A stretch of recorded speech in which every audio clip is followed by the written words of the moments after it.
Hey everyone, good to see you guys here today, and welcome to Viper Strike 95 Flight Simulation today. Good morning, good afternoon, or good evening.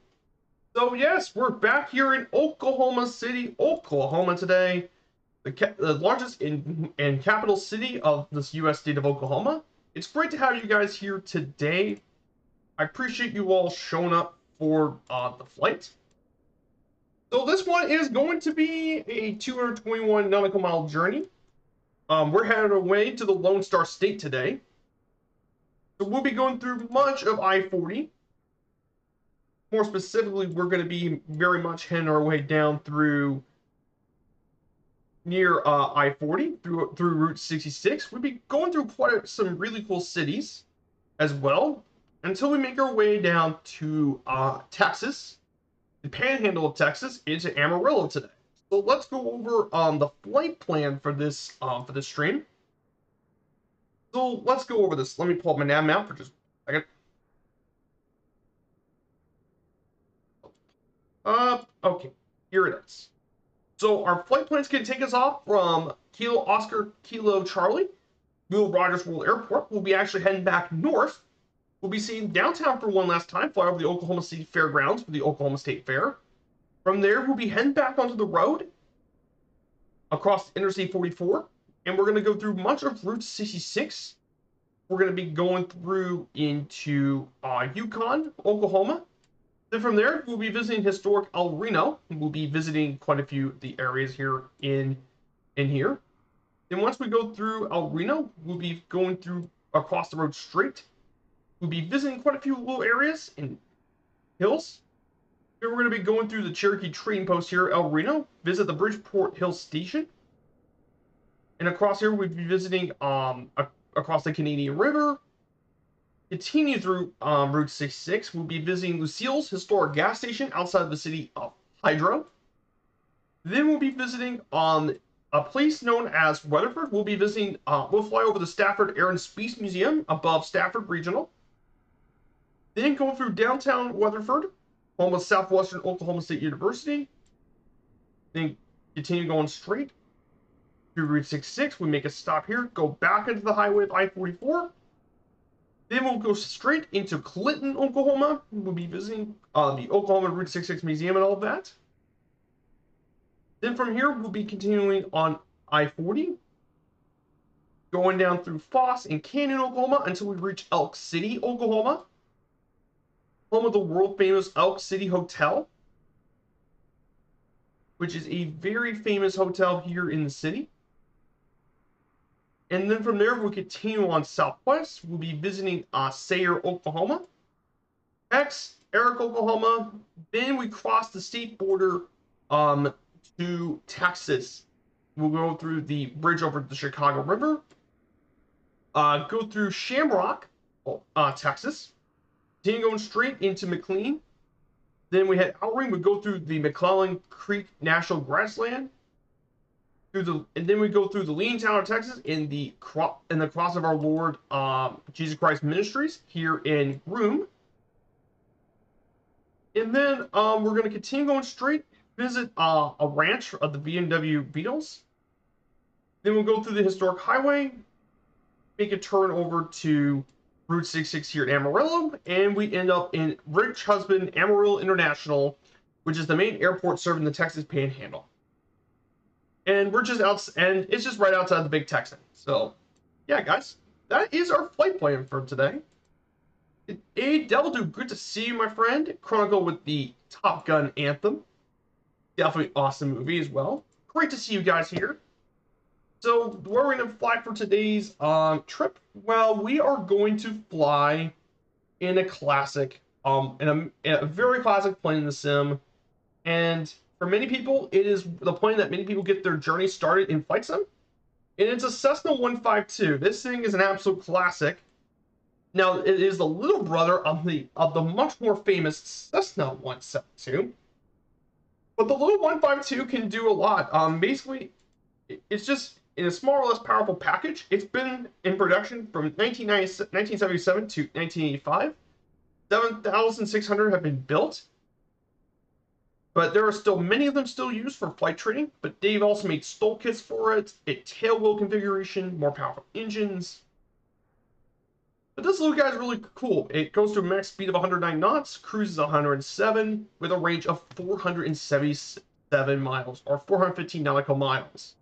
And it can climb up to 14,000 feet, which is pretty nice for a plane like this. We're not going to go high, but we are going to do it. And hello, Red Dragon. But yeah, I don't have the GP logistic mod, so this is just the base Cessna 152 today. So let me go ahead and adjust the clouds. I'm going to turn it to summer in Dublin for this day. So like I said, really simple to start. It's got a simple cockpit. You all should probably be very familiar with this, as most flight simulators should.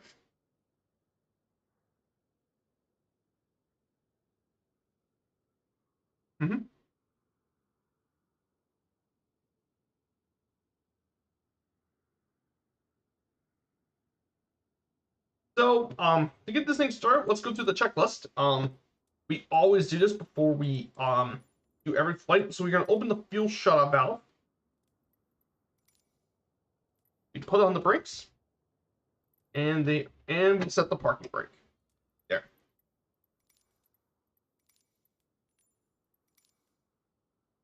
Set the mixture rich. The carb heat's fully pulled in.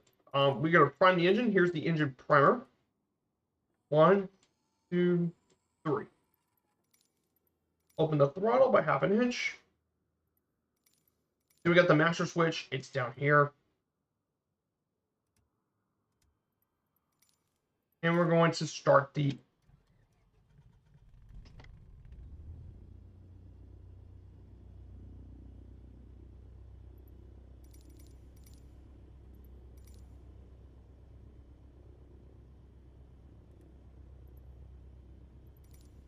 okay. Turn the nav light. We set the parking brake and we turn, and we got everything set up. Like I said, it's a Cessna 152.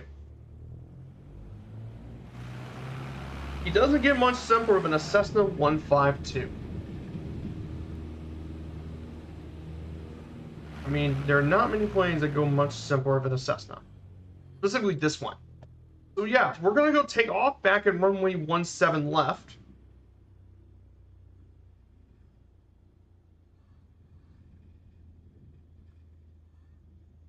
So yeah, let me go ahead and put on some music for today. I'm gonna change it to I've already listened to country yesterday, so I'm gonna probably listen to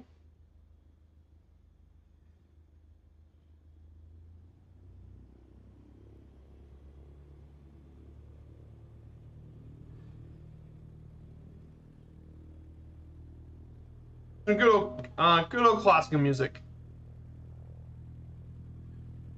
Can't go wrong with classical music.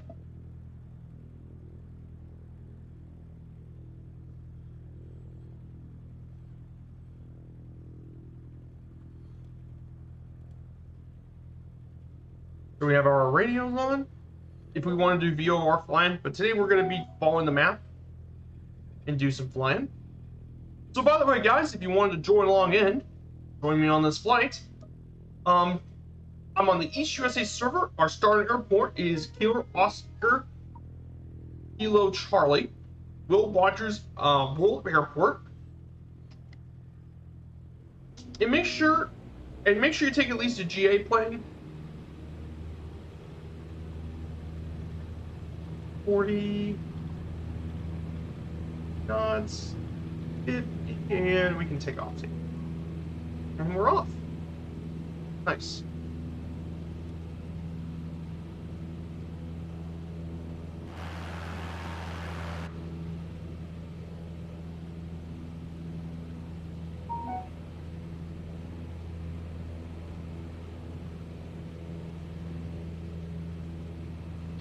So yeah, we're off. So we're gonna go ahead and get this back into the coordinates. Yeah, I'm over 480 followers now, thanks to a couple of really clutch follows from quite a few other people, including King Cobra, People, Heat, and then a very well-known streamer named Dean Flats has followed as well. So I want to thank you guys so much for following along since the last time I streamed. Thank you guys so much. We are flying around 100.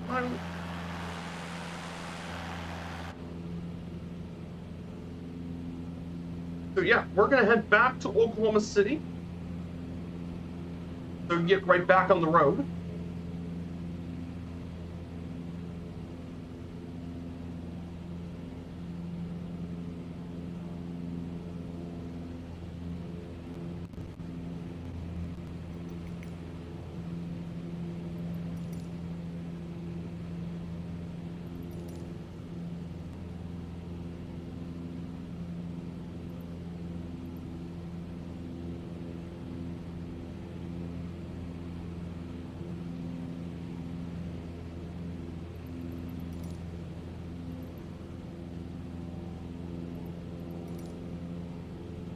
Yeah, very beautiful day out here. So it's great to have you guys back. I hope you guys are enjoying yourselves today. So the Kodiak came out with a new update as well, and this Floatiac is out. I'm gonna get it later this afternoon, but it's the new Floatiac. And basically what I mean Floatiac is, it's the amphibian version of the SimWorks Studios Kodiak. Oh, there's Red Dragon. Good to see you. Oh, I see you down there. Great to have you, Red Dragon, in the B-35. Nice.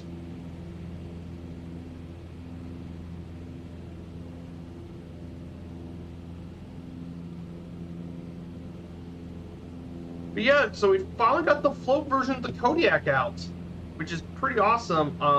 We got a new float plane.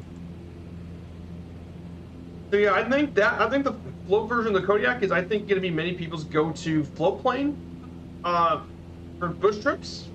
Especially, it's got good speed. There's the Oklahoma State Fair. There's the fairgrounds here in Oklahoma City.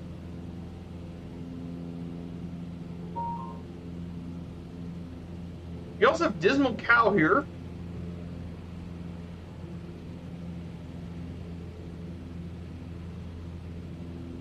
So here it is, the Oklahoma State Fairground.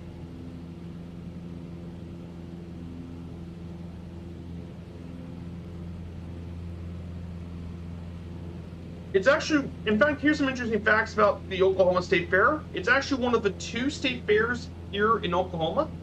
The other one's actually Tulsa. And nearly 900,000 people each year attend the Oklahoma State Fair.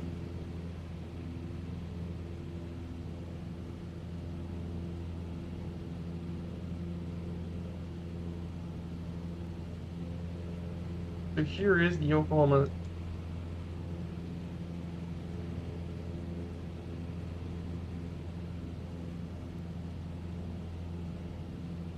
So it's great to have you guys here. Thank you so much. So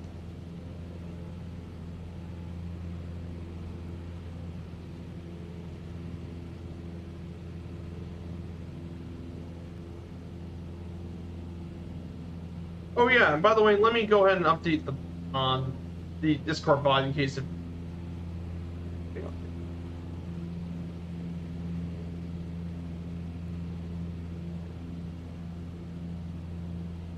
So yep, be a nice peaceful day here. We're gonna go ahead and turn left.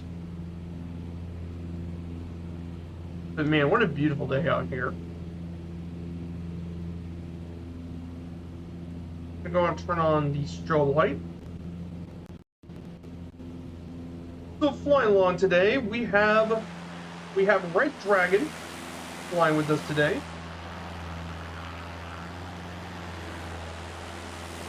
There's Red Dragon in the Beechcraft 35. I believe it is the Detail Bonanza, if I believe so.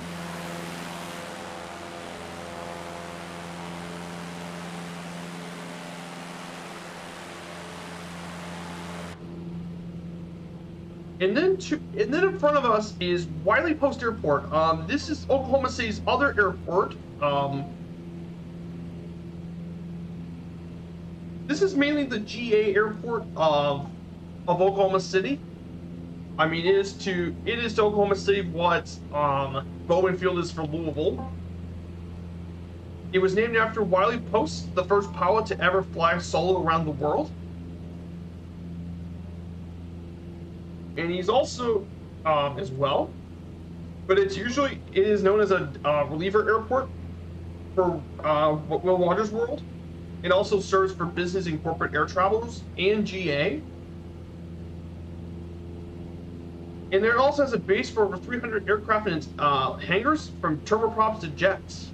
And it has 3 runways, 1331, which is 4,214 feet, 17 left, 35 right is 7,199 feet, and finally 17 right, 35 left is 5,000 feet.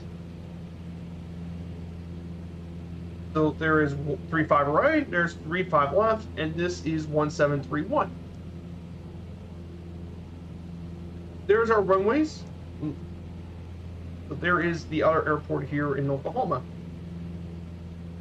Oh, no VTL today, just the Debonair. Oh, you're in the Debonair. Gotcha.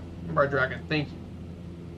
Like I said, there is the Debonair Bonanza, and there's also the VTL, so.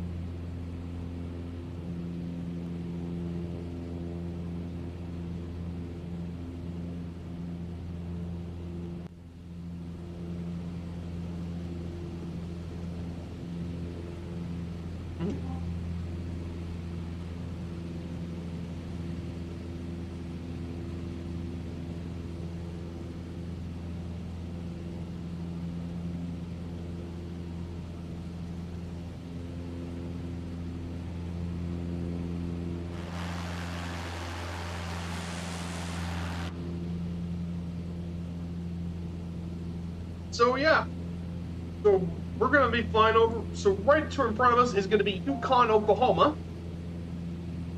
Now it's home to one of the largest jet community centers in the United States here, but that's further west.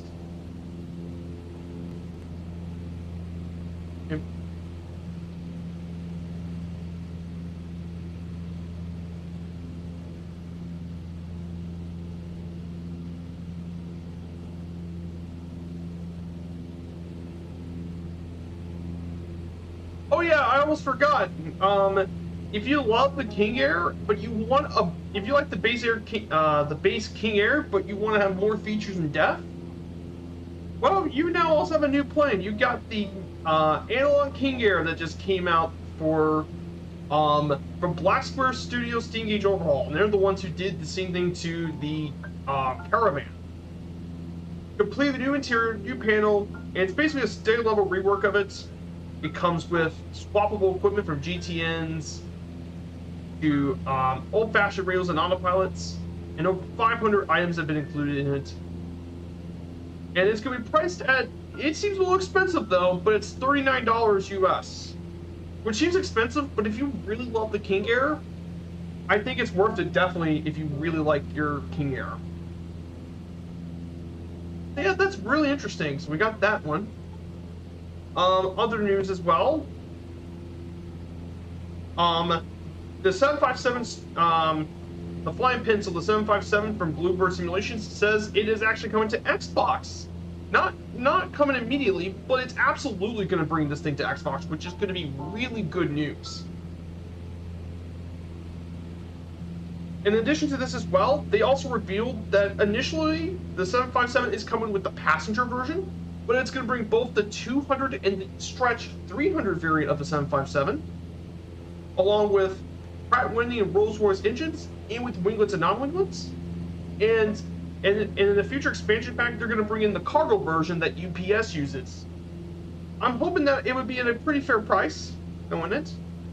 And they also showed off some really some new images, and they look really, really good. And I think it's a plane that I'm very excited for. Like I said, the 757 is perfect for someone like me. Like, I like the 737 because of its smaller size. Like, I don't want to fly any like big old planes. I want to fly a big plane, but that isn't too big.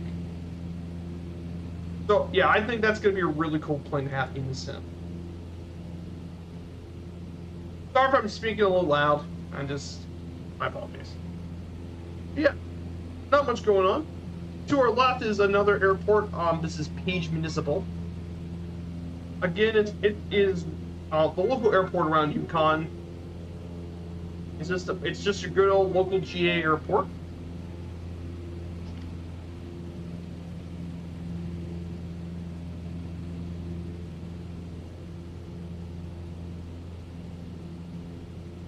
So we're going to go ahead and talk about our first waypoint in this area. This is El Reno, Oklahoma. We're going to be coming up there in 8 miles. Let's talk about some information about this. First, it is around 16,989 people. Nearly 17,000 people live here. The city became shortly after the 1889 land rush that Oklahoma was involved in, and it took its name for the nearby fort of Fort Reno. During World War II, Fort Reno was the site of a prison POW camp for the Germans and Italians, and the cemetery has been preserved along with the stones that bear the names of the German and Italian prisoners who died here. However, after World War II, they didn't need the forts. The fort was transferred originally to the Department of Agriculture for research, and it helped contribute to the preservation of the Great Plains here in North America.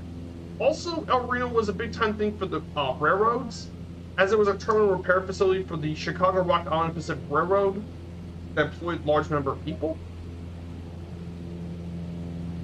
Also, what's really interesting about El Reno is that El Reno, since 1988, holds an annual fried onion burger festival. All about the fried onion burger. And the history of the fried onion burger goes all the way back to the Great Depression. When households add onions to their brown hamburger mix, and it allowed them to stretch out the supply of meat used to make normal hamburgers. And the reason was also because the Dust Bowl happened, so they had to adjust to having less meat and all that.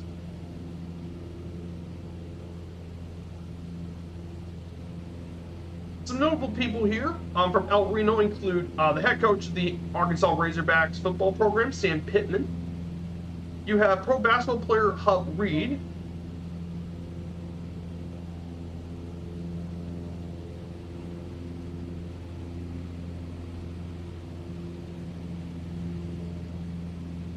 And of course, you also have Solomon Andrew Layton, a well-known architect, as well of the area.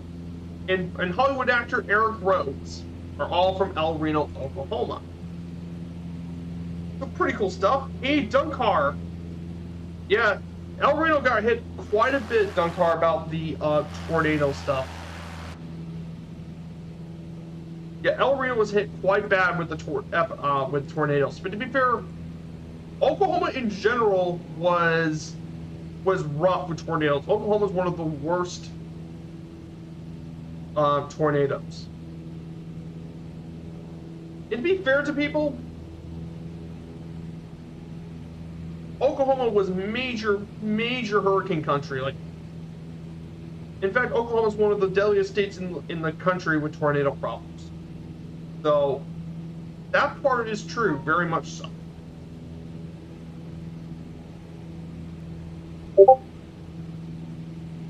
Now again, El Reno is also home to another landmark as well. And this here is the Jackson Conoco Service Station, one of the many really well-known service stations that are part of Route 66. You can tell by its unique yellow building as well. It was constructed by the Continental Oil Company in 1934 as a service station to serve the increasing automobile traffic along Route 66, and they operated many of those facilities. The property was eventually sold back to A.M. Calvin and his wife, who leased it back to Conoco, and they continue to operate as a gas station.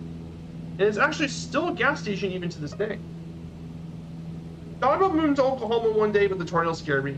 Oh, definitely. Like, Indiana, like, we get tornadoes. So, yeah, that's one of the reasons why a lot of people are... That's a good reason to be a little scared. I don't blame you for being a little scared. Tornadoes are huge problem.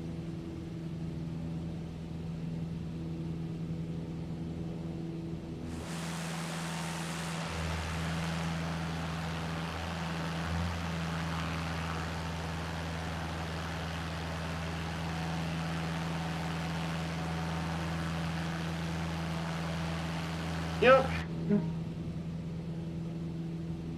So this is Amarillo, Oklahoma. Pretty cool stuff.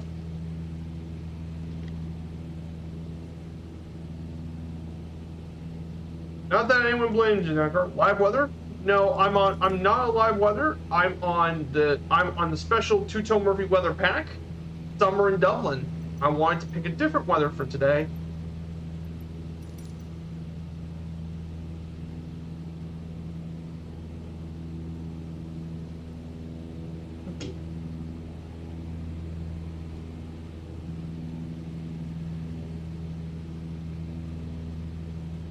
I'm gonna go ahead and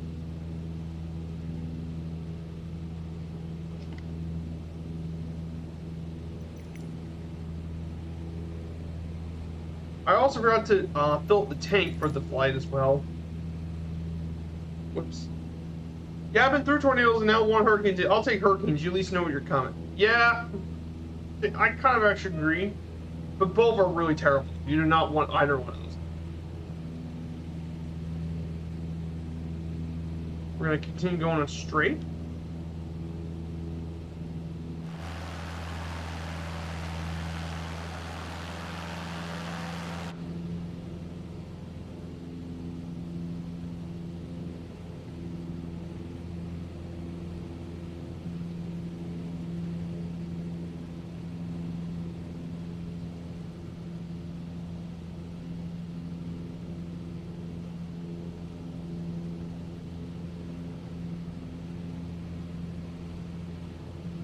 So I want to ask you guys, I hope you guys are currently having a good week so far, and everything's going well for you guys this week.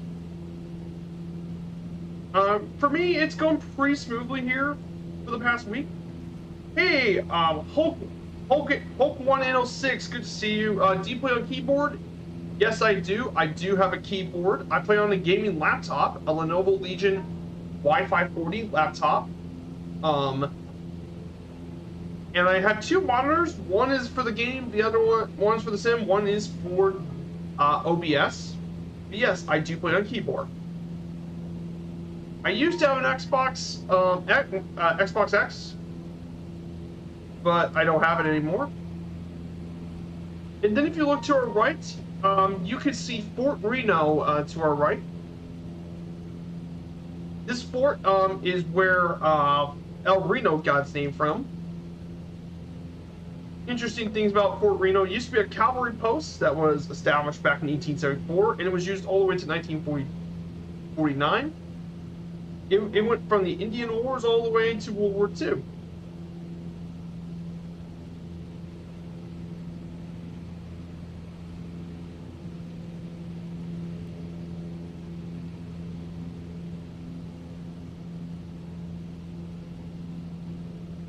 But yeah, it's great to have someone new, and hey, Akela92,000 has followed. Thanks for following, Akela, for the follow. Really appreciate it. So yes, we're doing Route 66 today. We took off earlier from Will Rogers World Airport in Oklahoma City, Oklahoma, and we're headed our way down to Amarillo, Texas for the virtual airline service of Firefly Air, which let me go ahead and give you the command. Good old Firefly Air.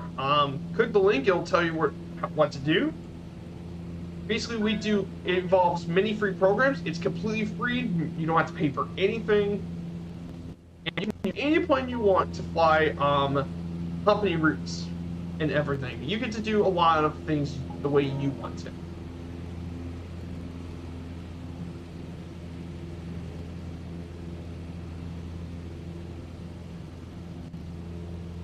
Oh yeah, and speaking of Firefly Air, we added a ton of new routes thanks to one of our admins, 6 Knots. He added a new company route. He added over 90 plus new company routes. But basically, it is from Bristol and Dublin, and they got all sorts of routes, from short haul flights to long haul cargo flights to military base. They added a bunch of new flights. If you guys already have Firefly Air, and all those give you XP. I wonder how we're still going to be doing the XP, but hey, the more the better, and you can redeem those for rewards in the future. So.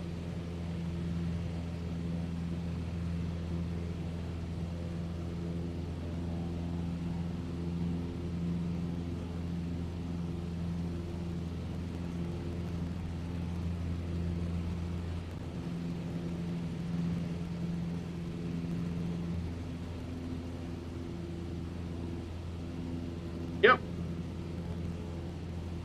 So, a couple other things I want to talk about if you guys don't mind. So, the MLB playoffs just happened and the first round of the postseason was over. Turned out it was actually kind of more exciting than before. So, unfortunately for the Rays, they got beaten pretty easily. Like, they only scored 1 run in the entire playoffs. 1 run. Like, that is humiliating. That's unacceptable. You can't score 1 run in 2 games. That's unacceptable. Ugh. But yeah, the Guardians, the youngest team in baseball, the Guardians just made just advanced to the divisional series. And then, unfortunately for Dunkar, the Cardinals got beaten by the Phillies. So that marked the end of an era with potentially Wainwright, with Pujols, Molina retired, and potentially even Wainwright. I mean, what an end of an era in St. Louis. And then the Blue Jays, the Mariners, I mean, Game 2 of that series was, I can't believe they made that comeback. Down 8-1, and they made the comeback. But yeah, the Mariners are now in the divisional series, and the Mets laid an egg in Game 3. So there's that. Yeah, I want to see Seattle take it all. I would love to see the Seattle Mariners Padres World Series, or even the Guardians for that matter too. Yeah, I don't really hate the Phillies. Yeah. But hey, that's playoffs. Anything can happen. Game 1, the Phillies beat the Braves. So Philadelphia managed to beat Atlanta. Actually, another comeback. And then the Astros also came back and beat the Mariners. The Yankees take care of business with the Guardians, and the Dodgers beat the Padres. So yeah, this should be interesting. Interesting playoffs, that's for sure. The NCAA football season as well. I know I do sometimes sports, so yeah. I mean, you know what's crazy about this season? Funnily enough, I mean, I never believed this. How about a scenario where Kansas is better than Oklahoma? Like Kansas is a higher ranked than Oklahoma and is actually a favorite. Like, what the heck?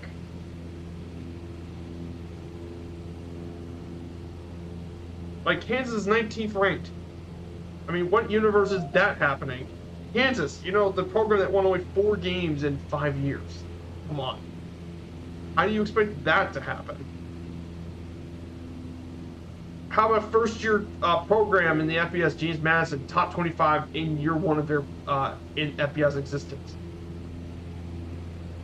I mean, it's just insane what's.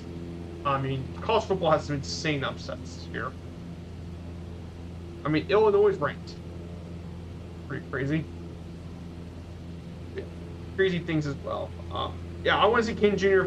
Yeah, I would love to see King Griffey Jr. or Ichiro throw out the first game. Yeah, Griffey or Ichiro should be the one throwing out the first game. Dude, that would be crazy if Ichiro also came out.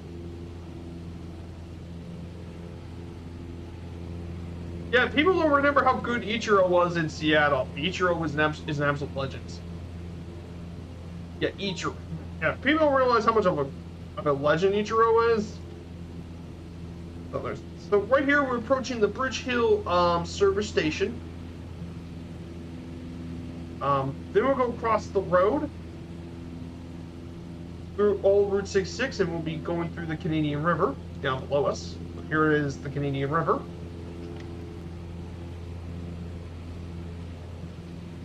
Now that would be cool. It is. It would be very cool. Yeah.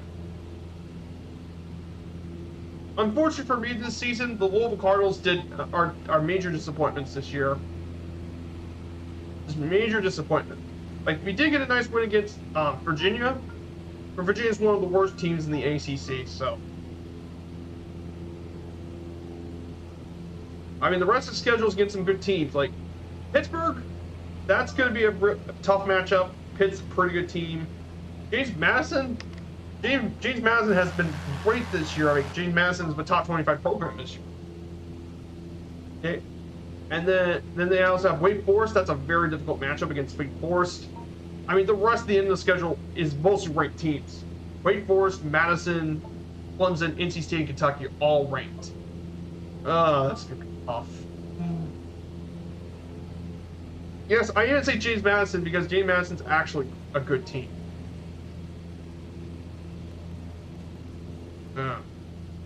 I guess gotta wait for basketball season. There's that. And then the NFL as well. If any of you guys ever watched the National Football League, yesterday there was a really exciting game in London between the Giants and Packers, which somehow the Giants won. That was a good game.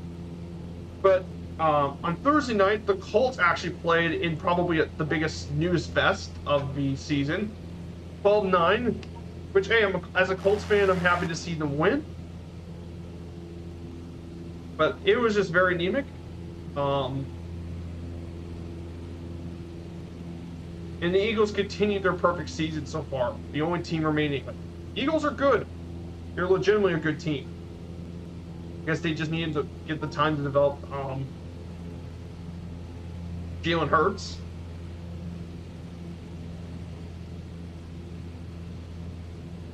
The Texans finally got their first win of the year, beat the Jags. And the Bills obliterate the Steelers. Nothing new. So definitely some sports stuff to keep an eye on. It's just something to talk about here because we're on the highway for a good bit.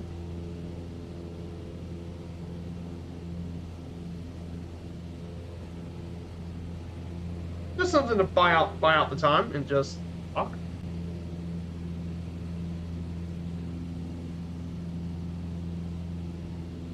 So yeah, that's what we've been doing.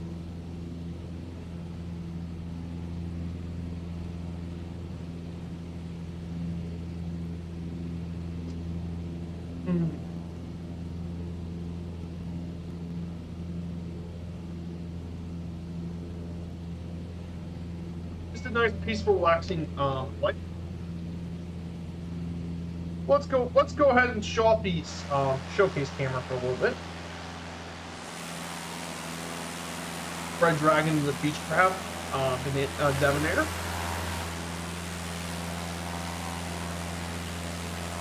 Looks beautiful out here today. Clouds look great. The water breeze set is really cool. Summer's Dublin. You get this on the Two Tone Murphy website as a member.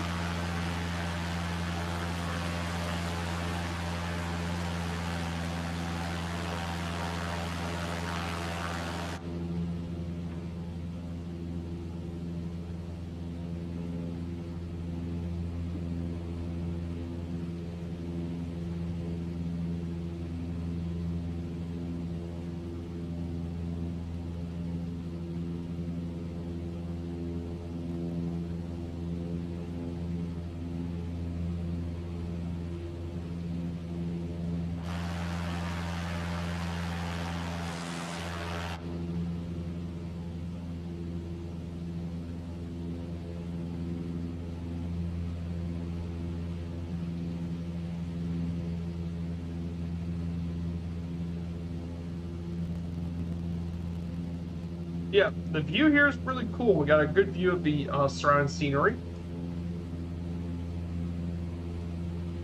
So coming up soon will be our second waypoint, second Route 66. This one's has got an interesting story. This is Provine's service station. It was later named to be Hammond's Court service station or Lucille's Place. This historic filling station is located south of Hydro, Oklahoma. It was operated by Lucille Hammond from 1941 to her death in 2000. It opened originally in 1929 by Carl Dittmore. It's one of the few remaining examples of a two-story fuel station on the famous route. Lucille and Carl Hammonds acquired it in 1941, a few months before the U.S. entry to World War II. Now Carl Hammonds worked as an independent trucker and and he left Lucille to operate the station and motel. And once US 66 traffic was increased, it gained popularity, and then it only to vanish when I-40 was built in 1971. After the bypass, the motel closed and Carl and Lucille divorced. But Lucille's store still served a largely local clientele. It became known for vending very cold beer from its old cooler. And the last field dispensed from here was in 1986, and it ultimately became a souvenir shop, with demand for the 90s become almost nostalgia from a bygone era. The original motel sign was donated by the Hammonds family in 2003 to the Smithsonian National Museum of American History, and it's now part of their exhibition. And Lucille Harmons is known for her generous assistance to a lot of the motorists, and became a legend in Route 66, named her the Mother of the Mother Road. So a little bit of an interesting history about some Route 66. Hey, Infidel Fireman, good to see you. You'll be over my house in like 20 minutes. Ah, nice. You'll be... Yeah, we're heading down to the route. I think we're near Weatherford. So Hydro's going to be on our right. There's Hydro, Oklahoma.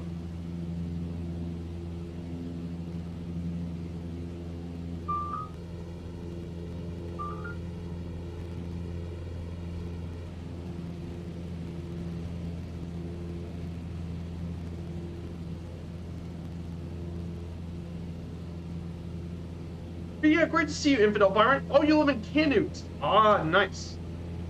Yeah, we're going to be visiting Canute a little later on the journey, so we're going to actually be visiting Canute. Ah, nice.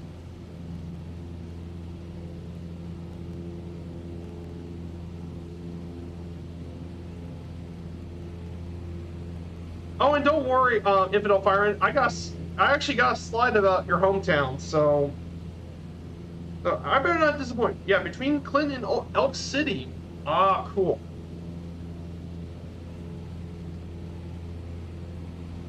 So yeah, I've been working ahead on the notes, so the notes now go all the way to visiting Arizona.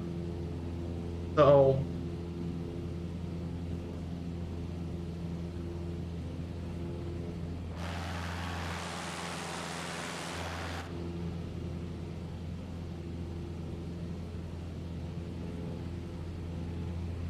There's the town of Hydro, Oklahoma to the right, to ahead of us and to the right. Hydro was founded back in 1901, built near the Choctaw, Oklahoma and Gulf Railroad. It was originally named Caddo, but it was changed to Hydro because the town was plentiful with well water back.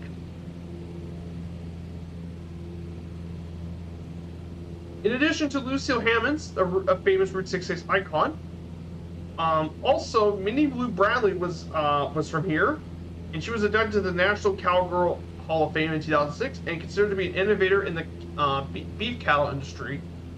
Was from here.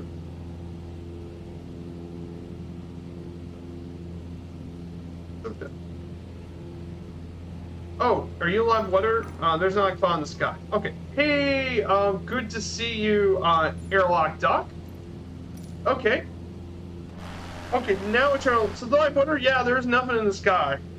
No clouds. Okay, I'm switched back to live weather. Yeah, there's nothing there. So after we visit here, we're going to go ahead and visit another waypoint. While this isn't basically on Route 66, it's pretty close to it. And this is the Stafford Air and Space Museum here in Weatherford, named after NASA astronaut in Weatherford, Oklahoma native Thomas Stafford.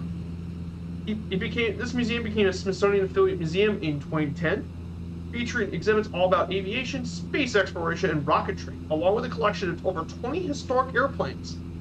There are displays including Stafford's Apollo 10 spacesuit, the Gemini 6-8 spaceplane, artifacts from the Space Shuttle program, the Hubble Space Telescope, and the Mir space station, and more.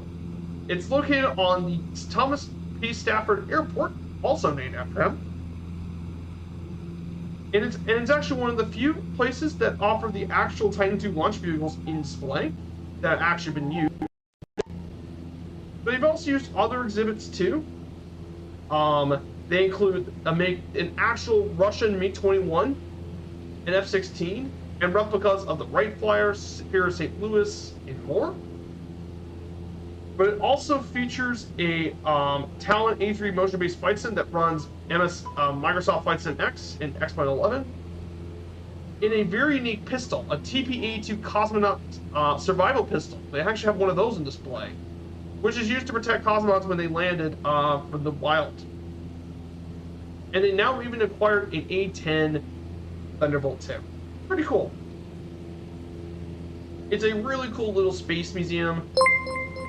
Oh, what's this? Oh, I gotta go to bed is now following. Thanks for the follow, my friend.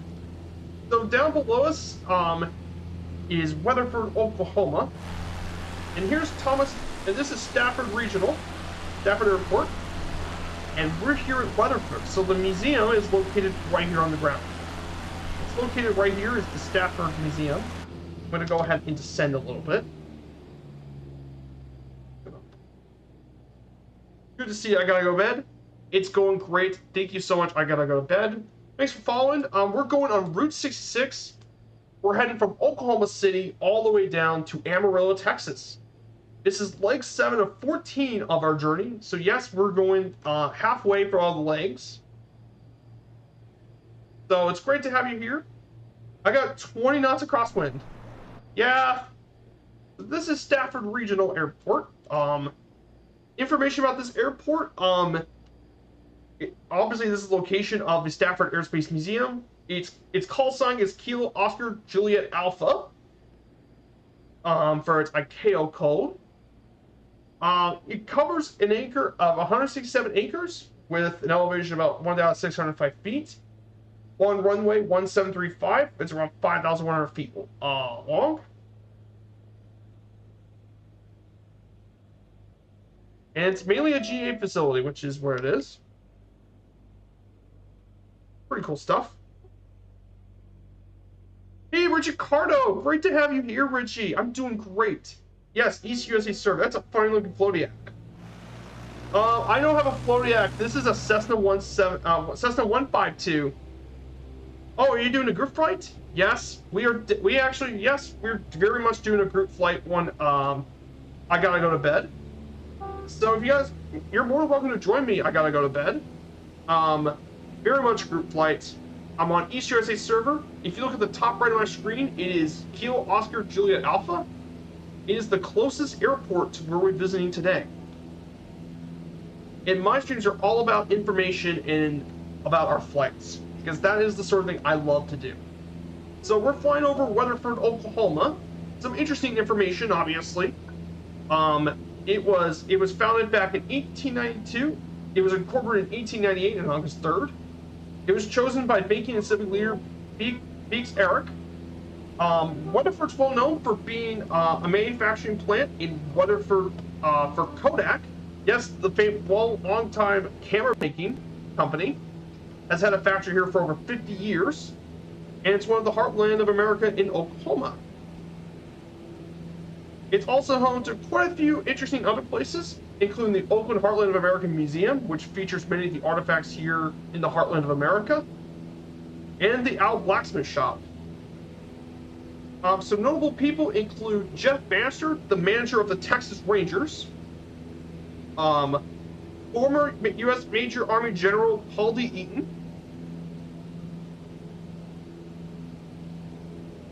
and famous Michigan wrestling coach Cliff Keen is born and of course its other famous resident Thomas B. Stafford, a NASA astronaut, very famous. So yeah, this is a group flight. You're more than welcome to join in anytime you guys want.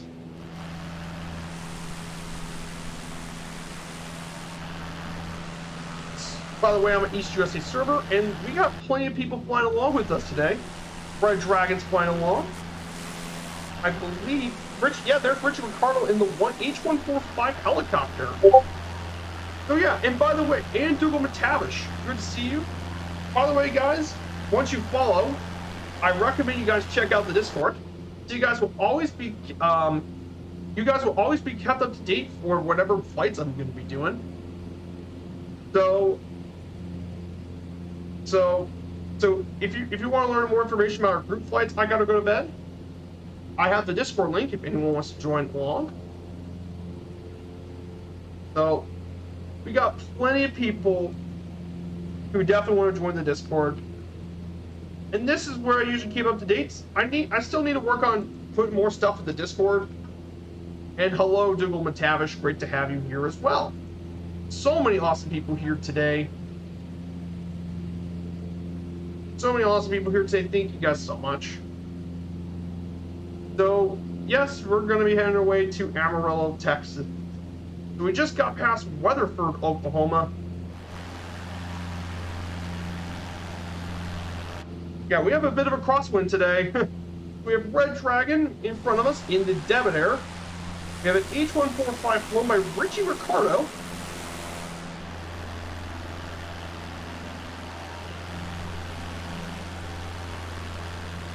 So, last night I actually flew across Dublin to Seattle yesterday. I flew in the 787 and then made it back to Dublin safely in the Dark Star. Pretty cool as a different thing. Oh, you're watching with dinner, Dougal. I hope you enjoy your dinner, Dougal. So yeah, I'm gonna get my Floatiac, my amphibian Kodiak later.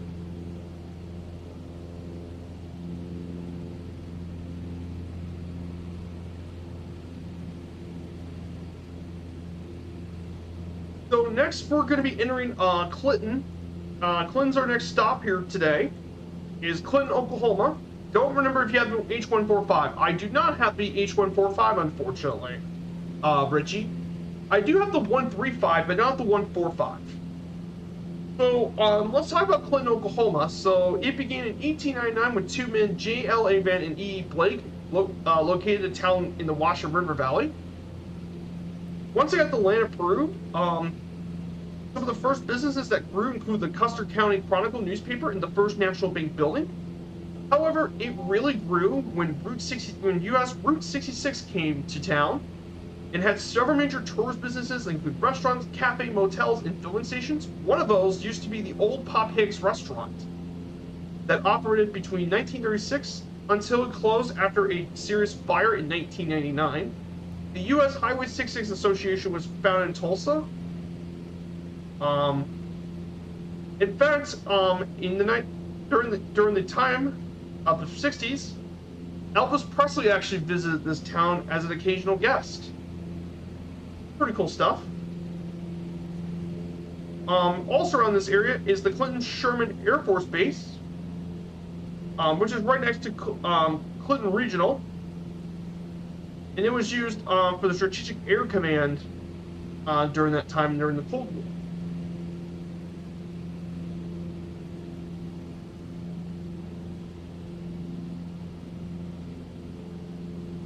Pretty cool stuff. So notable people from for Clinton include world famous country singer Toby Keith. And he's currently the most famous person to come out of Clinton is the legendary country singer Toby Keith, very famous country artist, but also Medal of Honor recipient Earl Plumley, actress Meg Randall, and the other Medal of Honor recipient from here, Frederick Funston Henry, who was involved during the Korean War. Definitely some pretty well-known people here from Clinton. It was also known. It's also still very popular as the largest Route 66 city between KOKC and Amarillo. And yes, I'm going to go to bed. I'm on East USA. There's the closest airport in the top right. So, like I said, you're all welcome to join. It's got quite a few historic places, including McLean Rogers Park and the Y Service Station and Cafe. And of course, the Oklahoma Route 66 Museum as well. So yeah, some pretty famous places in Clinton, Oklahoma to visit. And basically for all those guys who are new on my stream, I do all sorts of historical flights and I do all sorts of history. And I've been doing this since I first streamed back in May of 2021. And it's a great style. I think more people should do it. which is tour the places, tell information about each of the places we're flying to, and I think it's a great way to tell a unique story about each of the places. One thing to pick up and fly, it's another thing that you want to learn about the places you fly. The Bridge Ricardo, we have Red Dragon, and here's Clinton Regional Sky Park to our right. So there's Clinton Regional. Used to be Clinton Sherman Air Force Base that was operated during the Cold War with B-52s and KC-135 straddle tankers.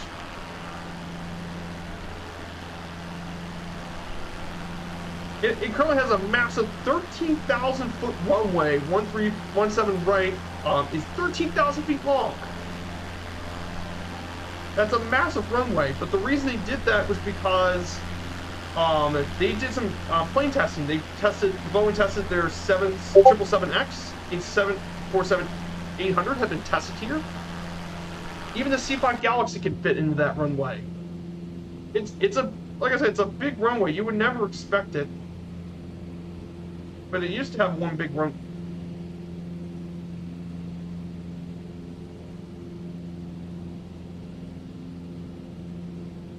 Yeah, the Air Force still uses it for touch and goes. Exactly. They still use it. KC-135s. They still use the airport for a lot of their touch and go stuff. Absolutely.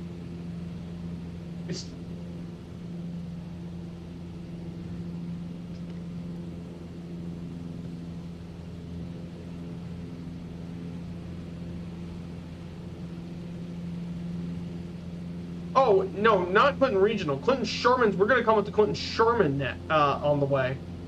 Not Clinton Regional, but they use Clinton Sherman. We should be getting to Clinton Sherman a little later. I'm sorry. Look, I'm good with lots of things as well, but I'm not really that great with directions sometimes. So my apologies. Clinton Sherman's going to come down later. This is small little Clinton Regional.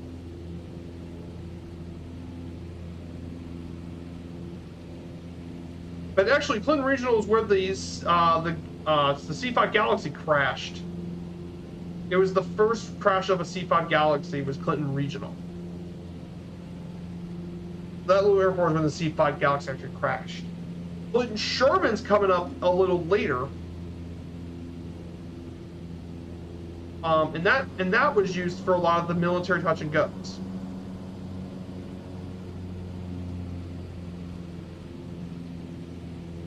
Whoa.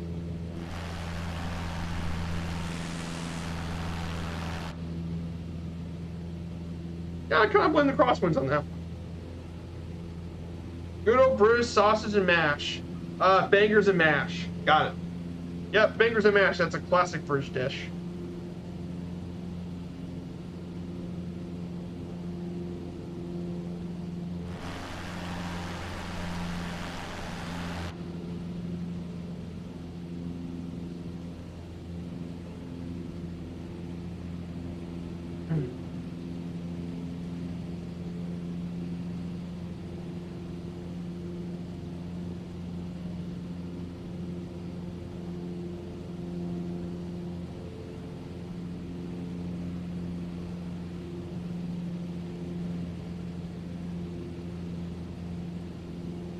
So we're going to go back onto the highway. There are a couple of smaller places, like, as well. We're going to go ahead and... Yeah, the crosswind's getting really bad. I'm going to have to change it back from live weather. Like, the crosswinds are getting really bad. Did I change it or not? I know this is my stream, but I mean... But yeah, it's great to have all the people in chat. It's great to have you guys viewing. Even if you're not in the chat, it's great to have you here in the lurking people as well. Yeah, it's breezy, all right. Like, the only time I do live weather is if I do airline stuff, because you're going to be going pretty high. The weather isn't a big deal.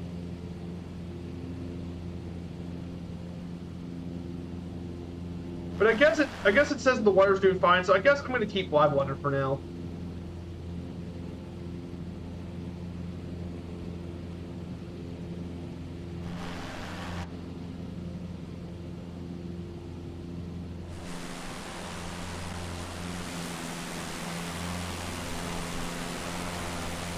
Oh, there's paparazzi here too. Good to see you, paparazzi. Good to see you, my friend. We're flying our way down over here. We're heading through Oklahoma.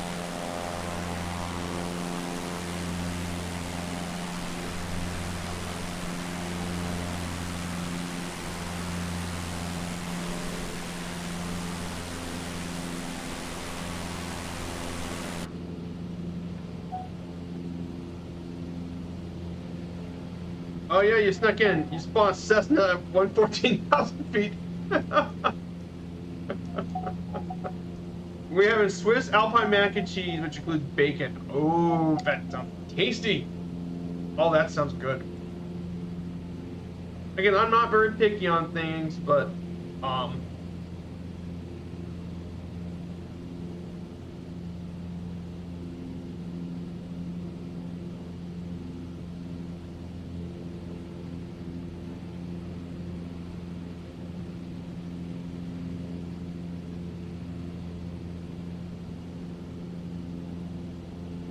so yeah, 100 facts about Oklahoma. The state of Oklahoma. Oklahoma surprisingly has actually 4 different mountain ranges, even though it doesn't look like to have mountains. There's actually 4 of them in the state. They include the Owatches, Arbuckle Mountain Range, the Wichita's Mountain Range, and obviously the Ozarks.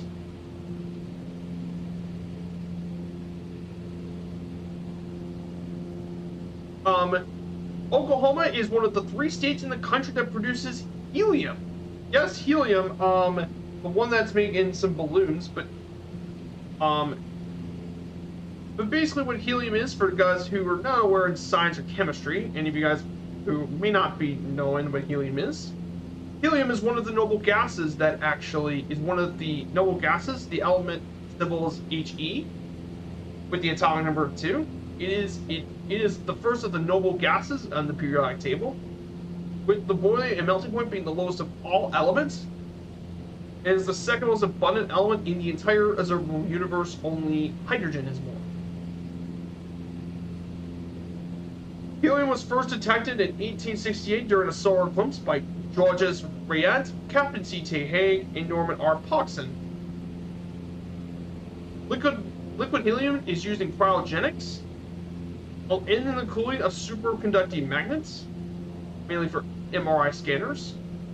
Other use include pressurizing and purge gas, a protective atmosphere for arc cooling, and to make silicone wafers as well. It's relatively rare on Earth, enough.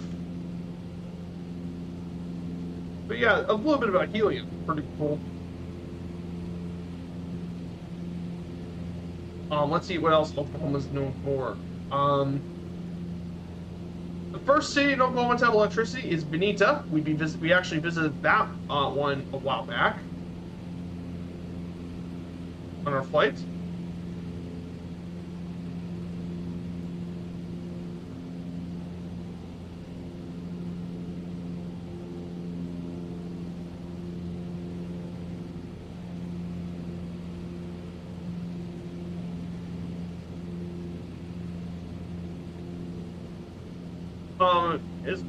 There's over 67 different Native American tribes that inhabit the Oklahoma Territory. And the official state meal of Oklahoma is fried okra, squash, cornbread, barbecue pork, biscuits, sausage and gravy, grits, corn, strawberries, chicken fried steak, pecan pie, and black-eyed peas. Were adopted in 1988. Pretty cool stuff. It also makes your voice sound like a Smurf. Yep. And good to see you, Super Typhon. Great to see you, my friend. Hope you're doing well.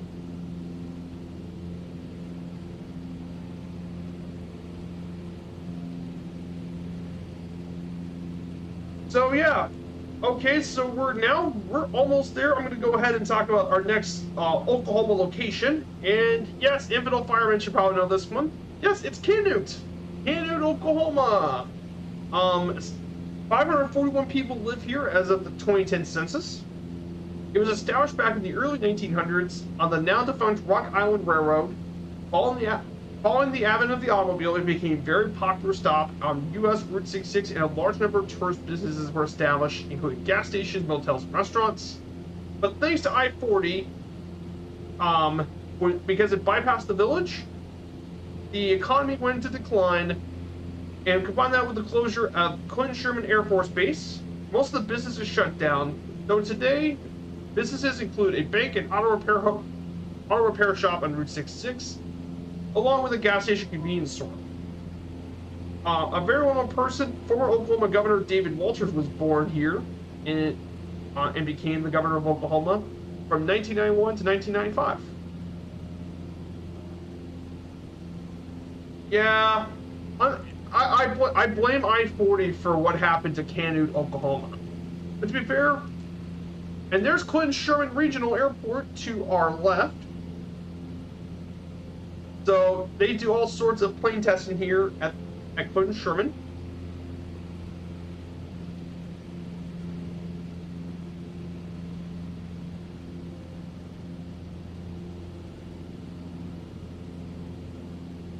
So there is little Canute, Oklahoma.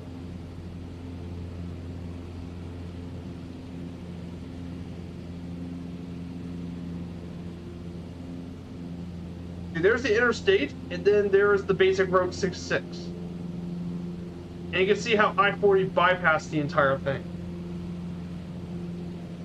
So you can definitely see why the highway was a really big death knell for Route 66.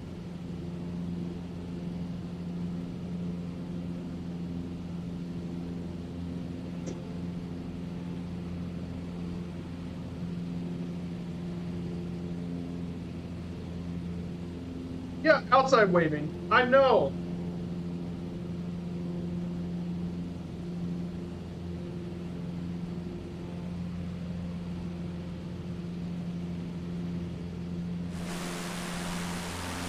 So I'm going to go ahead and post a picture of this for the Discord.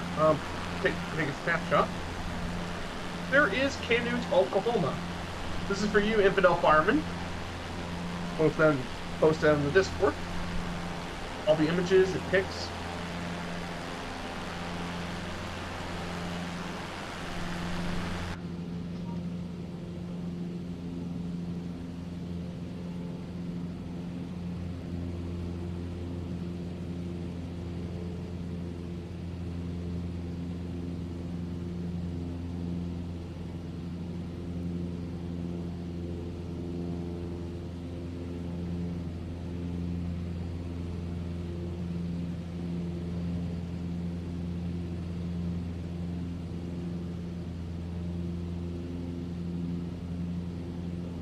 So now we're about to approach another destination. We're going to be visiting Elk City next. We also have a Canute service station, I forgot. That was opened back in 1936 as Roadhouse, while the gas station was in 1939. Unfortunately, it's been decaying a little bit. But it's well known for the Pueblo Deco style, which is stucco interior with a red top roof as well. One of the historic service stations here. And then we're going to get our way into Elk City, Oklahoma. Elk City has been around dating back to the 1890s with the Oklahoma Land Rush. In 1901, the Choctaw Oklahoma Gold Railroad laid the last rail, bringing rail access to Elk City as well. But it was well known for being one of the areas here on Route 66, and it now currently has a sprawling museum complex, which includes a Route 66 museum, an Old Town museum, a farm and ranch museum, and the blacksmith museum. It's also home to many other state parks and other areas, including the Black Kettle National Grassland as well.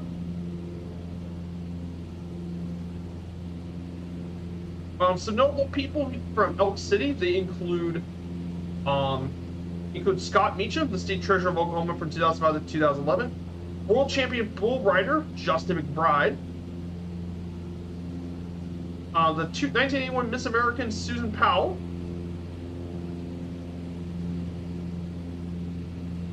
and Grammy Award-winning songwriter Jimmy Webb are all pretty well-known people from Elk City. And one of Elk City's most famous landmarks through the city is the famed Casa Grande Hotel. This is one of the more famous buildings here in Elk City, located on 3rd Street, opened in 1928 after Route 66 was designated to accommodate the large group of travelers on the highway. This 4-story building was built in the Spanish eclectic style, featuring arched windows and stone doors. And Spanish influenced styles really grew during the southwest portions of Route 66. It was fading popular after the 1920s, and as a result, it is still the only high-rise hotel between Oklahoma City and Amarillo. So yeah, definitely some pretty famous buildings around the area. And there's also Elk City Municipal.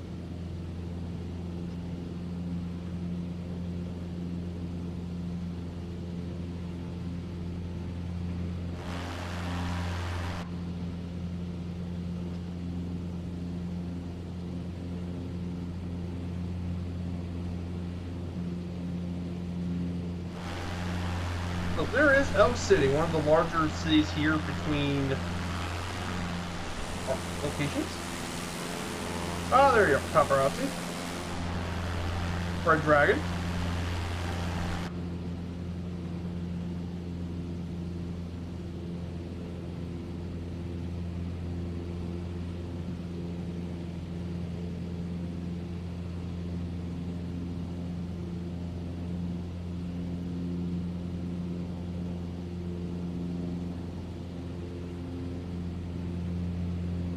But look at that, we're nearly at the Texas border. We're not very far at all. We just need to get across that one.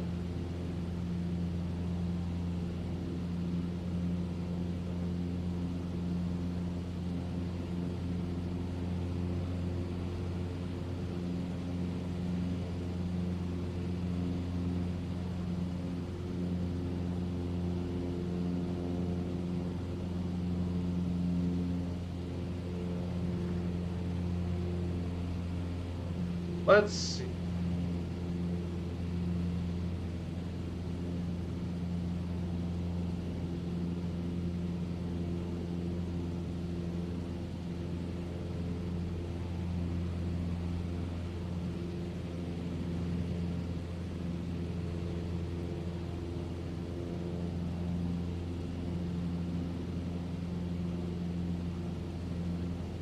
Yep.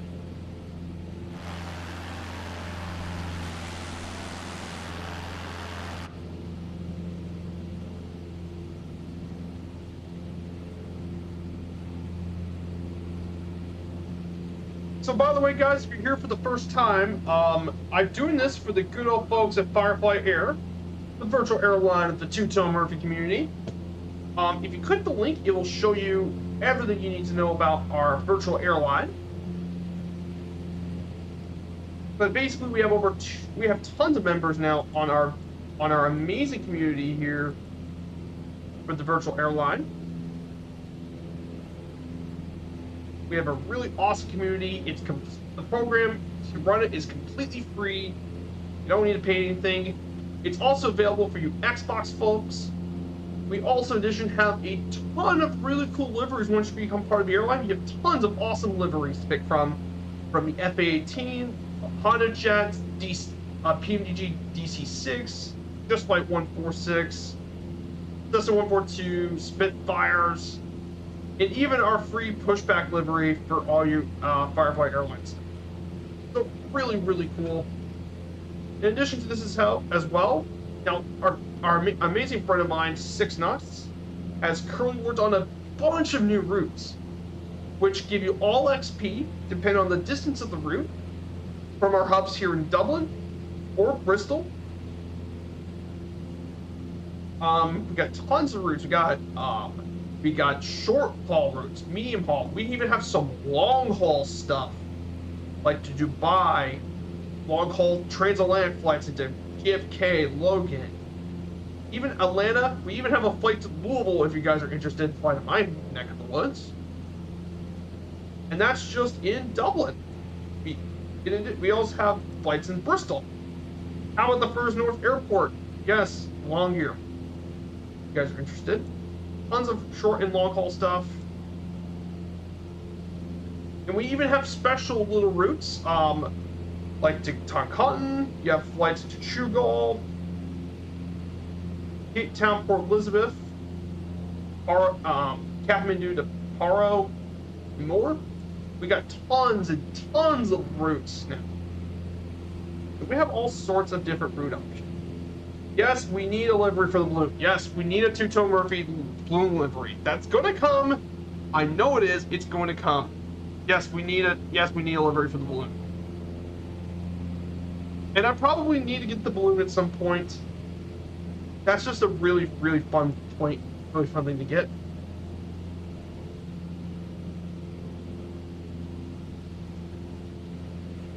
That just sounds like really, really fun.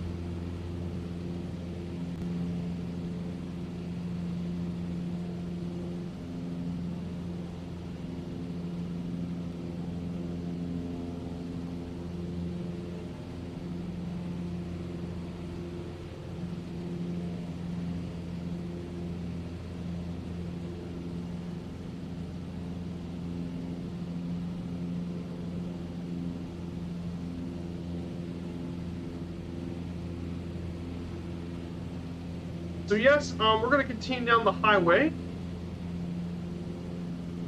Yeah, we need this huge flowing head over tipper. Oh, very funny.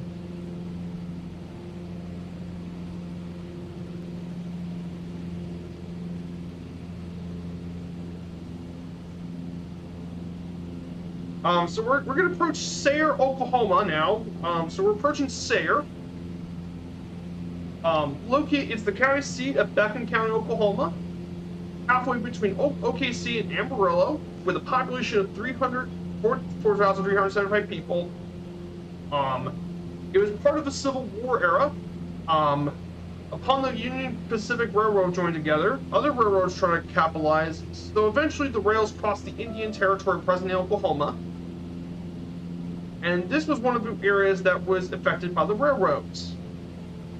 However, it grew a lot more when oil was discovered around the area between 1920 and 30, and plus Route 66 came to Sayre, and it became pretty big during the events of Route 66.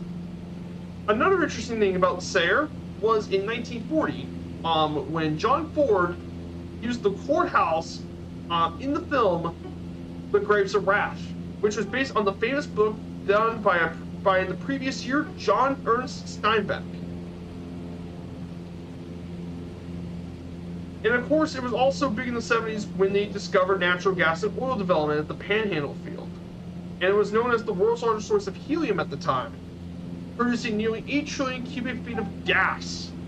Yes, you've heard right, 8 trillion cubic feet, or 230 million cubic meters of gas, which is insane.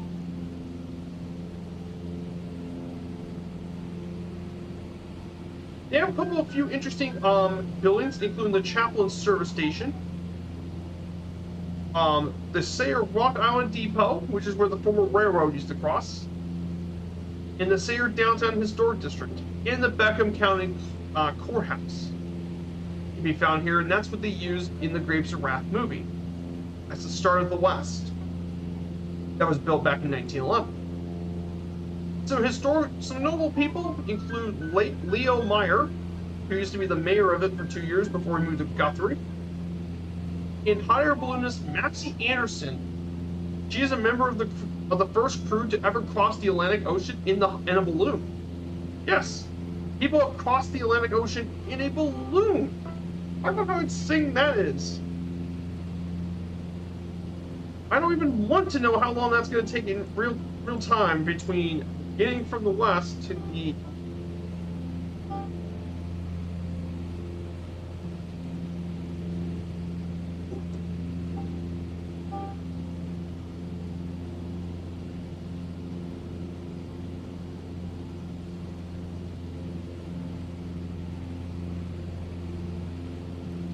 And basically, for guys who don't know about Maxie Anderson, he actually made the first Atlantic crossing in the Double Eagle 2 hot air balloon, and basically he became part of ballooning in the 1970s.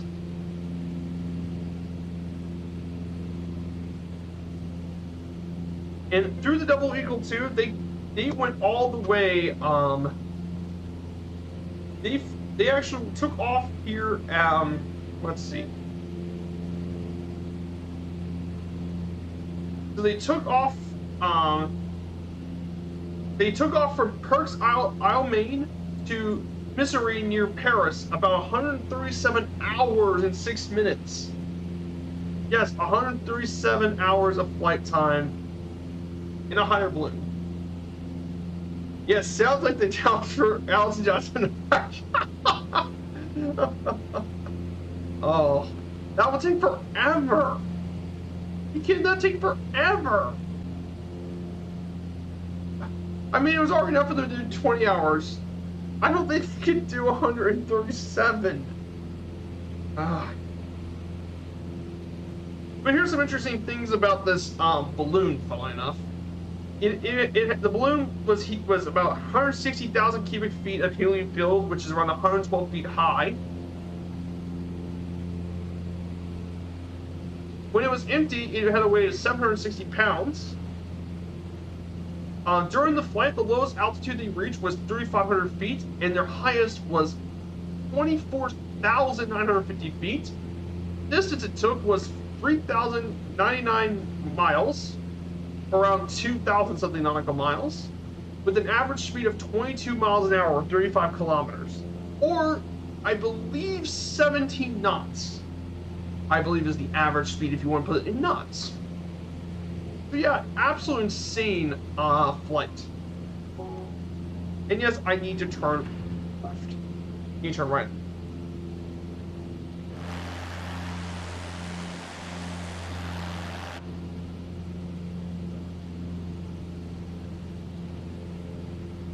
Now, I think a higher balloon to the U.S. might be a possibility, as long as you pit it against some of the rest stops you've been planning on going. Like start from LA to New York, maybe you can do a flight from there, and you fly through all the different mountains and stuff in a hot air balloon with stops along the way. That could be a possibility you can do.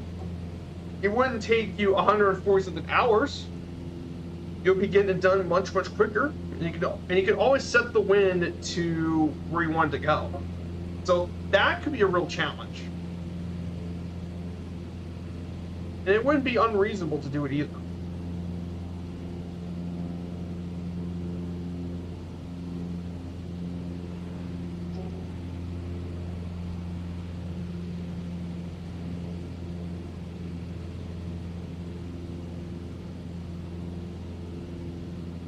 The Brightling Orbiter 3 flew around the world in 19 days.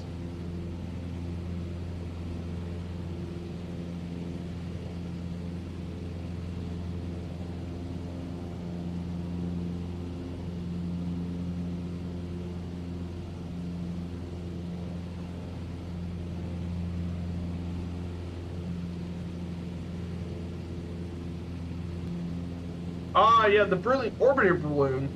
Yeah, that one around. A Blimper Zepp would be nice. Oh, yes, a Zeppelin would be cool. A Blimper Zeppelin would be really cool. Yeah, those would be really nice. Like, I would definitely get the Zeppelin or something. I think if someone managed to bring Graf Zeppelin into the sim, that would be awesome to take the good old Graf Zeppelin. For all you guys that don't know about the Graf Zeppelin, it is definitely the most famous of all the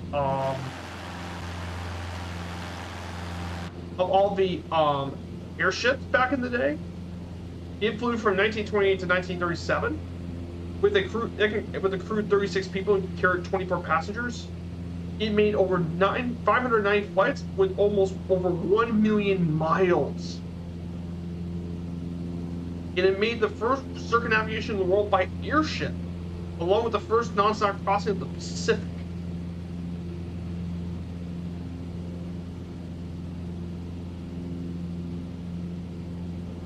But yeah, that thing flew everywhere. It flew around the world. It flew through the Mediterranean intercontinentally.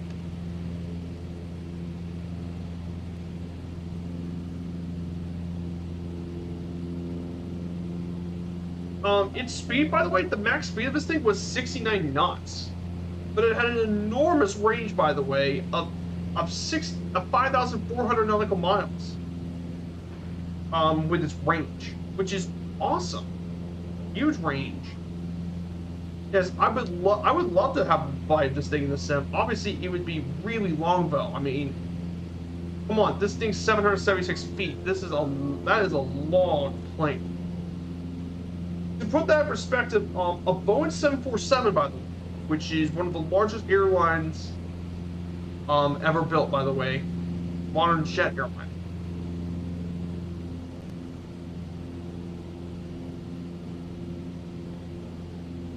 That plane is only 231 feet long for the normal versions, and then the 800 is 250. So it's basically 3 times the length of a Boeing 747. The right wings who made the Connie are attempting to make the Hindenburg. Hey, Sergeant Staff, good to see you. Let me get a shout out for Sergeant Staff. Sergeant Staff's a great friend in this community, another good streamer as well. How you doing, my friend? It's great to have you here, Sergeant Staff. Glad to see you're doing well. So yeah, we're heading our way into Amarillo. We're right next to the Texas-Oklahoma border between the two states. So we're basically right next to the border. So we're about to fly over Eric, Oklahoma, that was founded in 1900, originally named Dennis. It prospered during the World War I, World War II era when natural gas deposits. But Eric was most famous for was being where Grapes of Wrath were originally published back in the day from Steinbeck.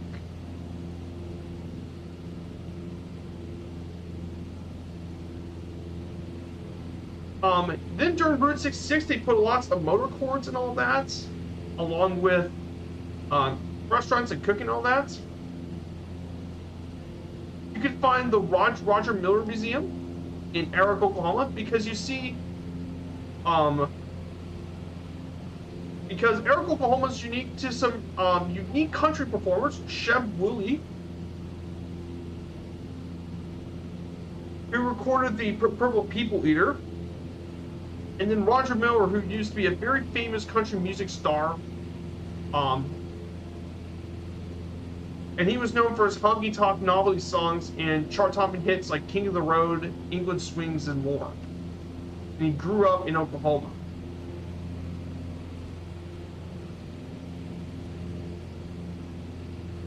It's also got the meat market buildings. And this was one of the places they researched during the 2006 movie Cars from Pixar. And more. So definitely some interesting things about Eric, Oklahoma. So there's Eric, Oklahoma to our left.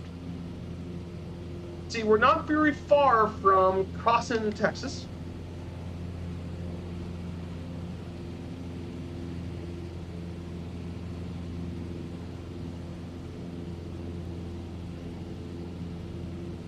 And we have one final community here in Oklahoma we're going to be visiting.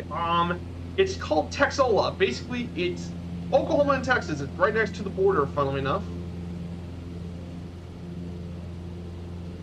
Well, it's found here in Beckton County. It dates back to the early 1900s, but before naming Texola, it used to be called Texola or Texoma, because it's located right next to the 100th Meridian, which is the town was surveyed eight different times. I mean, some early residents lived in both Texas and Oklahoma without even moving. It became it was built through the town by the Choctaw, Oklahoma and Gulf Railroad.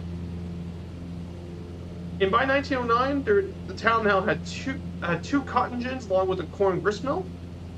However, during Route 66 had a very positive impact on the local economy when they grew a lot of cotton. However, after it became nearly almost a ghost town because the population is currently at 36 people. And one of the unique landmarks here was the Magnolia Service Station that was built back in 1930, but it has since been is in extremely poor condition, though, unfortunately, as it's been decaying quite badly. So yeah, that's a little bit about Texola. We're crossing our way into the state of Texas. So we're entering the Lone Star State pretty soon. If you guys want to know some interesting Texas state facts, obviously everything is bigger in Texas, except when you put it right next to Alaska, obviously.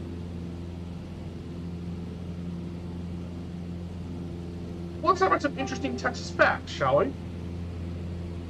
First off, Texas is the second largest state in the United States behind Alaska, but it's the largest in the lower 48 states in terms of land area, which makes it larger than not just Italy, it's larger than Italy, the UK, and Greece put together.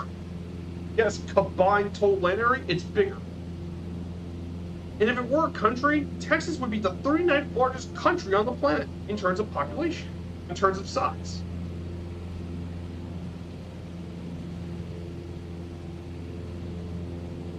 Texas is also the second highest population of any U.S. state in the country, after California with 29.9 million people. Nearly 30 million people live in Texas. And Texas has 75% of Canada's population. Pretty cool.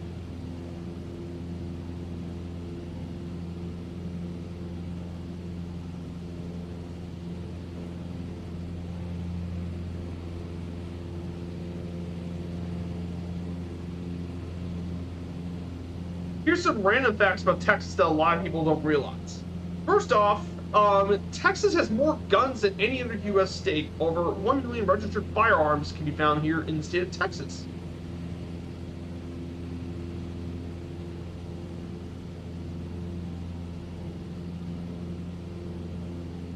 Texas is home to two big national parks. Big Bend National Park on the Rio Grande, and Guadalupe Mountains National Park, which is named after the highest peak in Texas. It's also home to a UNESCO World Heritage Site, the San Antonio Missions in San Antonio, including the famous Alamo, where they held the last stand in the between the Mexican invasion of Texas. And of course, Texas is pretty big in space exploration too.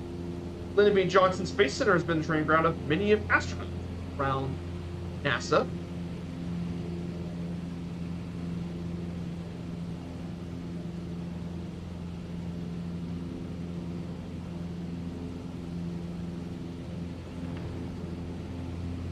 So yeah, definitely some very interesting Texas-related historical stuff. So how cool is that about Texas? And speaking of Texas, we just crossed the border into the state. The Route 66 in Texas. Hey, Dougal Montage, I got trapped in Big Bend when the Rangers were on strike for not being paid. Oh. Yeah, Big Bend. But Route 66 in Texas, But Route 66 here in Texas extends around the Texas Panhandle, which is northern Texas. From its designation in 1926 to decommissioning in 1985, before the U.S. route system, it was part of a series of interconnected highways known as the Ozark Trails, from New Mexico to Oklahoma. In Amarillo, the Ozark route split to more southerly routes as it continued east, but we're going straight, which is going to be our route for today. We also have Red Dragon, Superman Light, Paparazzi, and Rich Ricardo. Great to have you guys here.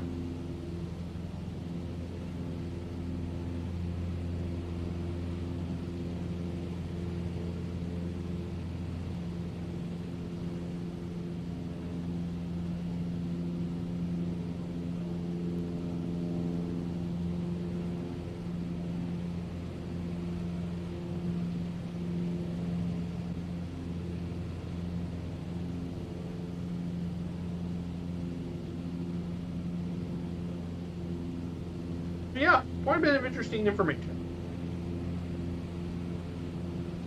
In terms of our distance before our destination, we are 82 nautical miles out from our destination here in Amarillo. We're about 82 nautical miles away.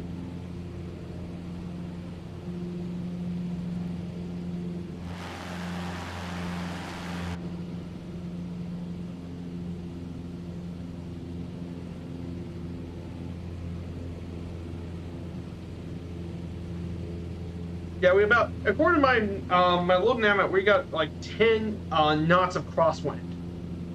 Pretty crazy amount of wind.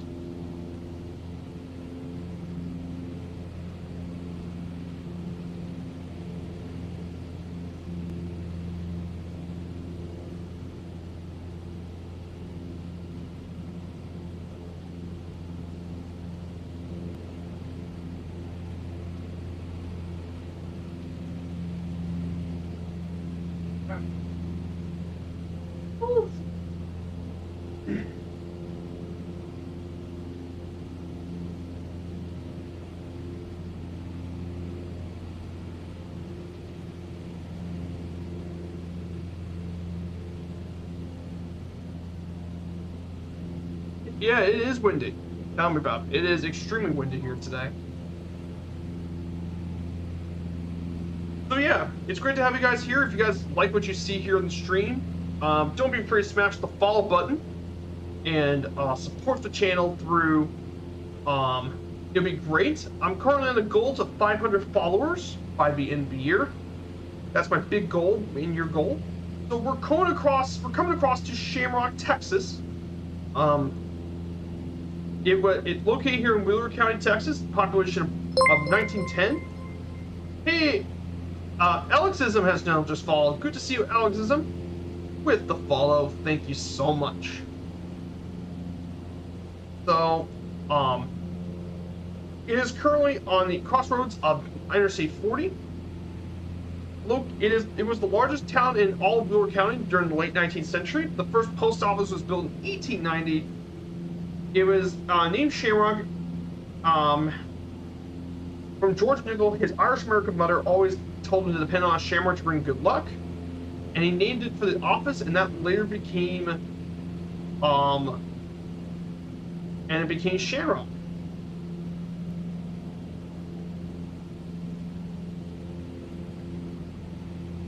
It became a big part of oil during the 1920s. It allowed to spur its growth. However, the decline of oil dropped in the 40s. But with Route 66, they helped rebound it as well. Some unique cultures include the famous U-Drop Inn, which we'll get to in a second. But it is also known for the Pioneer West Museum, along with many different festivals, including a St. Patrick's Day celebration, along with its own kissable chunk of Blarney Stone, which, if you've ever been to Ireland, is part of Blarney Castle. In fact, in the movie Cars, the U-Drop Inn's body art was the base for Ramon's House of Body Arts. It was also featured in the X-Files, in Magnum P.I., and Castaway, along with famous people including songwriter Bill Mack, songwriter Gene Price, who was associated with Buck Owens,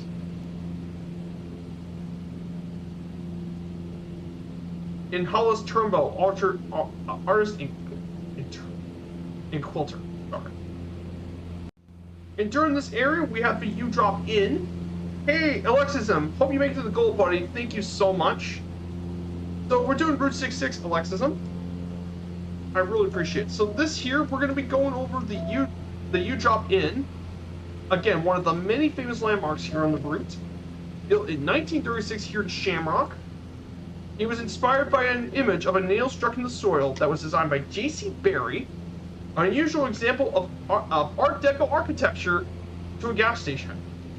And it became a beautiful and impressive example of Route 66 architecture in Texas. Unfortunately, it fell into disrepair in the late 1990s, but thankfully, it was restored back to its glory back in the late 90s, early 2000s, and it was an inspiration. In the 2006 Pixar Cars, it was the inspiration for the Ramones automotive body and paint shop, located here as well.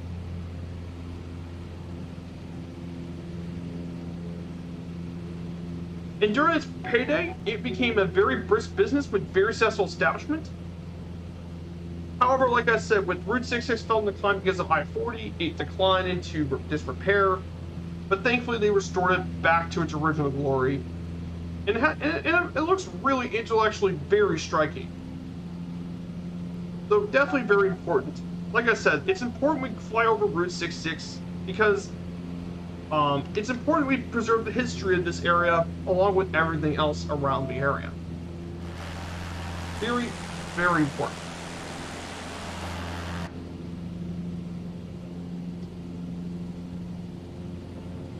You love Buck Owens, says Dunkar. Yeah, Buck Owens was a very famous blues artist. Very, very famous.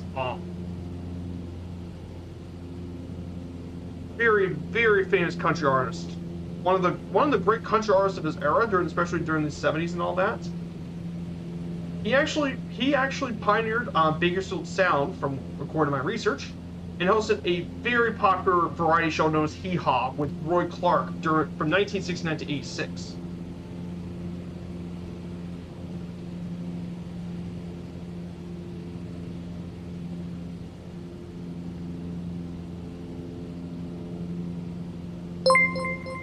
Hey, Dude Fly Now has now just followed. I just found your stream today and just followed. Thank you so much, Dude Fly Now.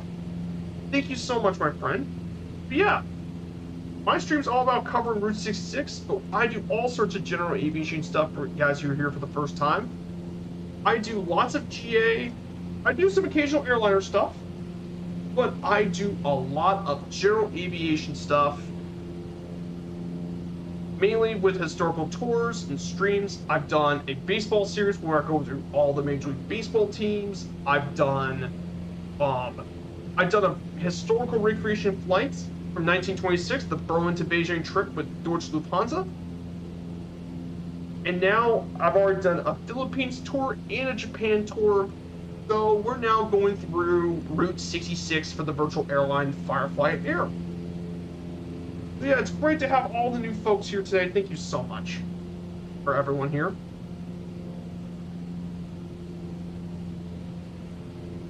So we're going to continue straight through I-40 because that's where much of Route 66 went. It's through I-40.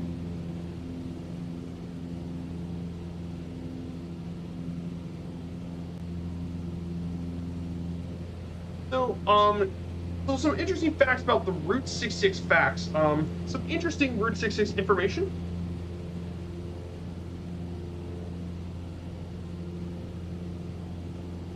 So obviously, forgot you're new.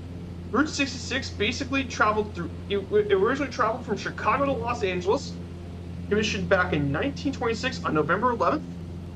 It crosses 8 different states in 3 time zones, from Illinois, Missouri, Kansas, Oklahoma, Texas, New Mexico, Arizona, and California. And like I said, there are many landmarks we visited in the past. We visited the Arcadia Round Barn, the Blue Whale of Catoosa. We got to visit downtown Springfield and all of its historical Abraham Lincoln stuff. St. Louis, the Gateway Arch, Chicago, like Soldier Field and all that. We got to visit tons of landmarks. Springfield, Illinois, Springfield, Missouri. We got to visit Joplin, Carthage. There's tons of little roadside landmarks. Hey, good to see you. I'll try to fly one another day, but I'm watching while working. Hey, no worries, Dude Fly Now. Thank you so much for being along with the channel. And obviously, these Sky Commands here. Guys, okay, he may not be for your younger ears, but if you're mature enough, definitely go check out Sky Command. Absolutely hilarious, and he just brings a unique energy to all of his streams. Love Sky Command's content. He makes some amazing content. So if you love high energy, fun people to be around, Sky Command's definitely the guy. Check out Sky Command, please. Tell him I sent you guys there.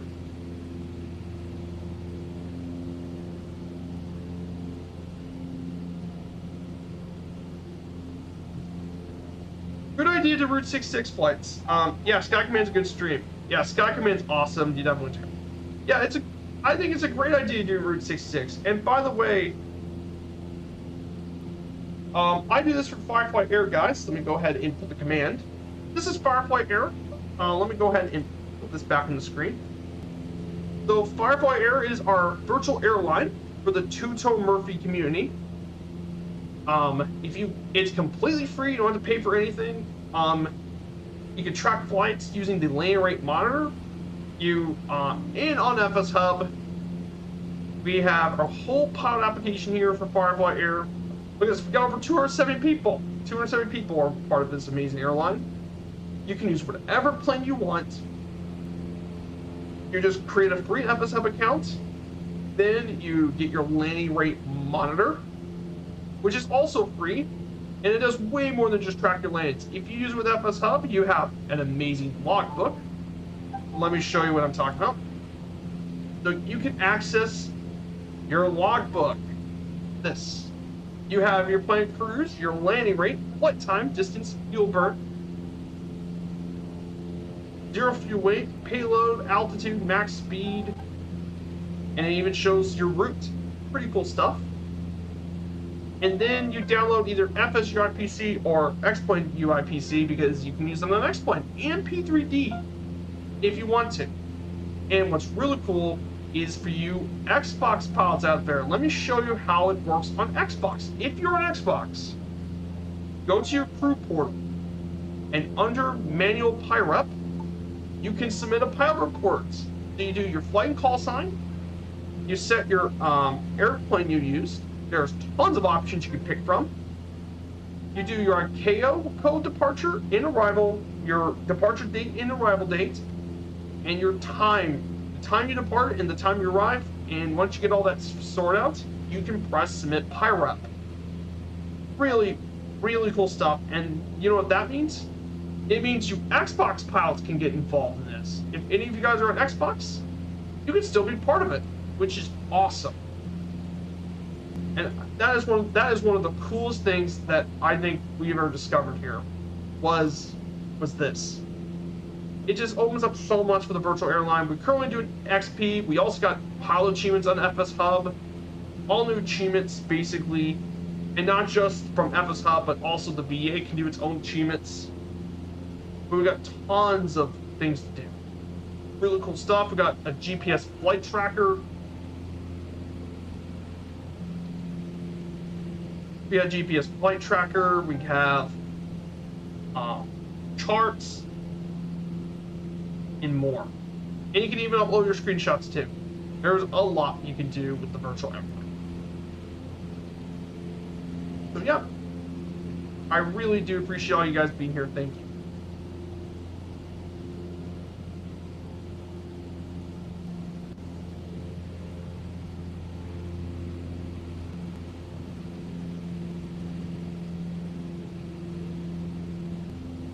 Unfortunately, yeah, this win is getting to be quite... yeah, this win is going to be really annoying.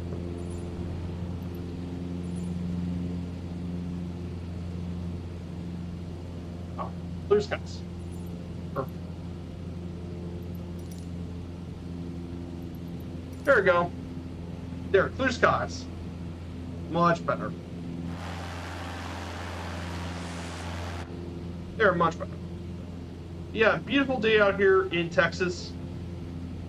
So we're going to be getting near the McClellan Creek National Grassland.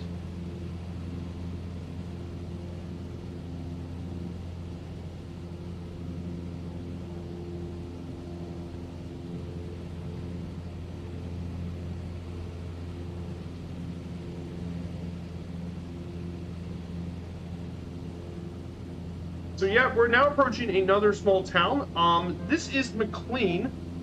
This is McLean, Texas, located here in Gray County. 778 people lived here. In 1901, Alfred Rowe donated land near the railroad cattle loan shop, and it became the town site. However, he was later perished during the sinking of the Titanic in 1912. Talk about tragedy.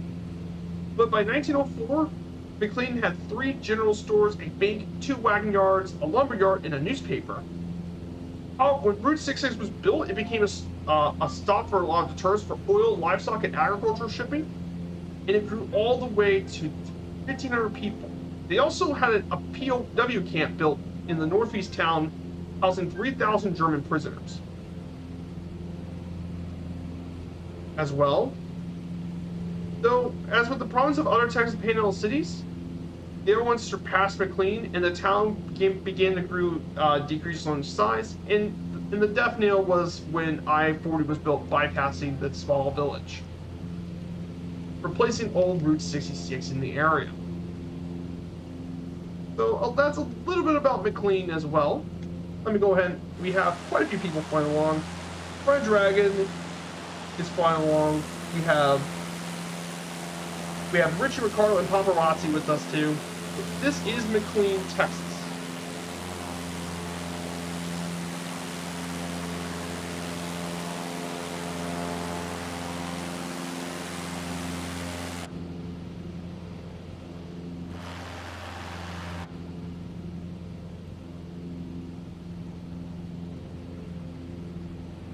Both the Steam Gauge King Air. Yep, I'm gonna get the Flodiac Super Typhon. I'm gonna do it after stream, so I can get the Flodiac. And also the Kodiak update came out today. So yeah, if you guys haven't noticed, we got 2 new stuff came out: the Flowplane Kodiak and the Steam Gauge King Air, which I definitely think a lot of guys were looking forward to both those planes.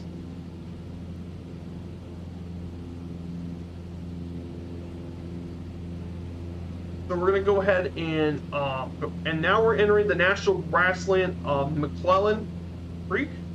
So interesting fact, I don't have the notes for it, but basically this National Grassland is around nearly 4,450 acres of land.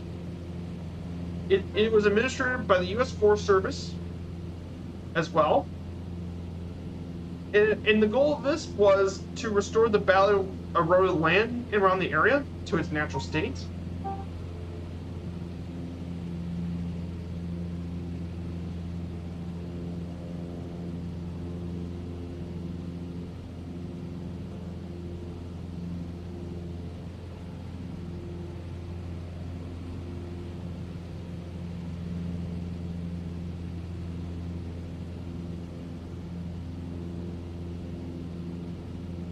But it's a beautiful natural landscape area. Like I said, you don't get too much of the natural landscape area because of all the agriculture that's been around here.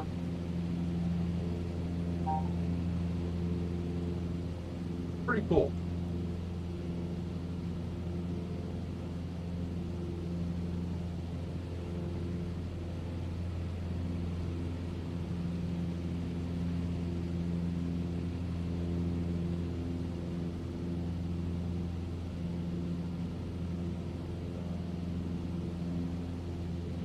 But yeah, I can't believe this. We're only 15 away. That's awesome. We gained a lot during the last couple of days of new follows. Just insane.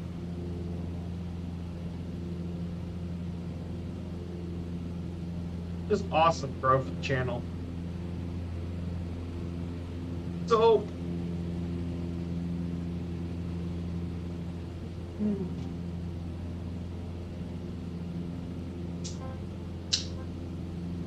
just need to grab something to drink. I've been talking a lot.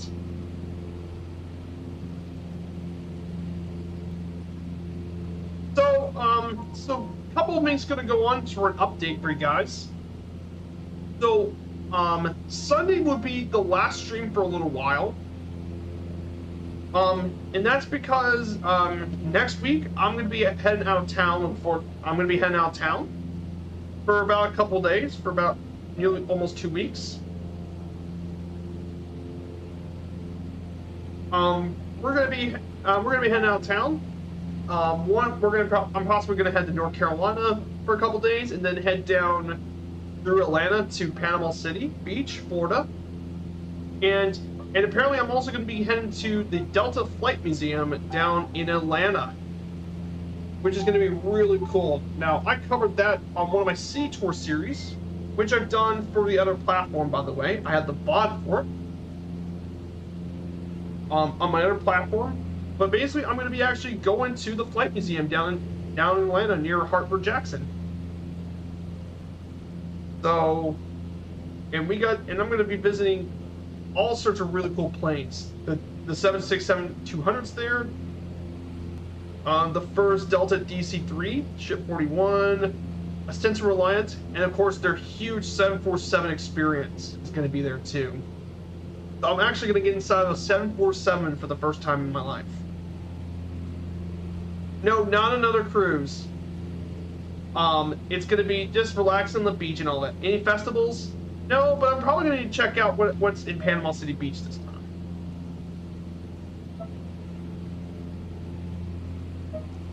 Let's check.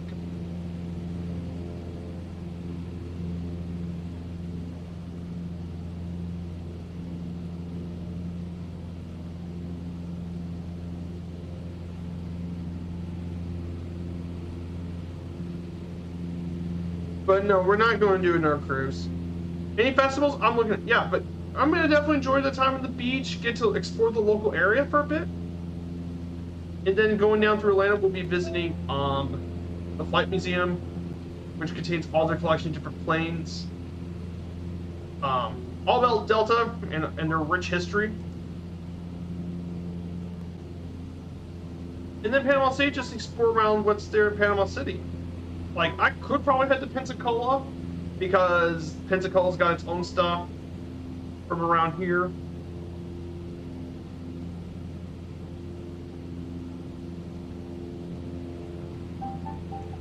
I know the last time I went to Tallahassee, which I got to visit Florida State.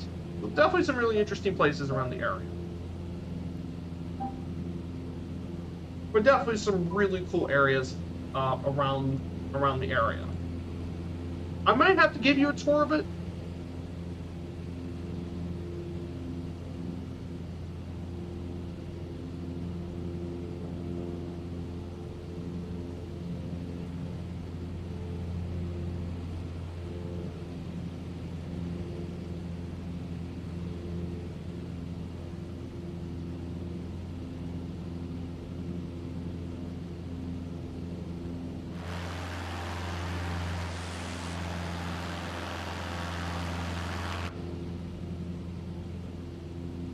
I mean, real life stream. I don't think I'm ever gonna do it in real life stream, unfortunately. I don't think I'm gonna do it in real life stream. I mean, I'm not gonna take the laptop or anything, so I'm not gonna do IRL stuff.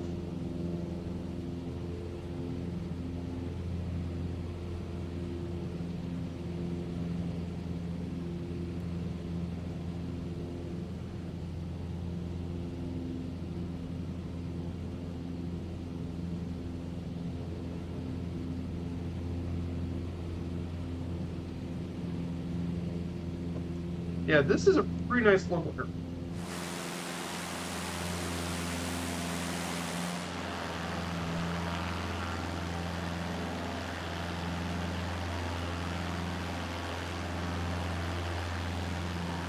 Oh yeah, and look to our left, guys. We get to see some of the wind farms here in Texas.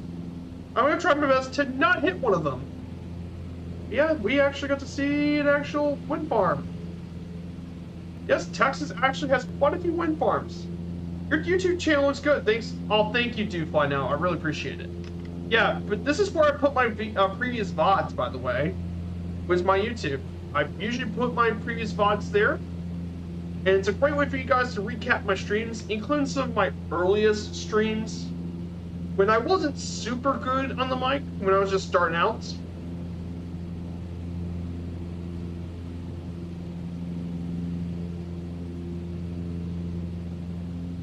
So this is basically, we're flying over this infamous little village of Jericho on 66. Little village.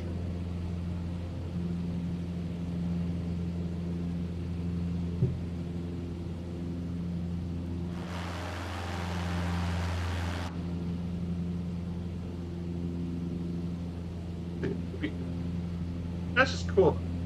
I'm gonna try out the nameplates, which like I said, one of the best things the update did was it allows you to finally turn off the nameplates.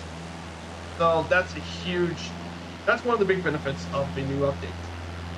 No more nameplates, we can just turn them off when we want to. I just bind it to my backseat button since that's the easiest. But yeah, this is one of the little wind farms around the area. Now you definitely will see a lot more of those when you enter Europe in particular.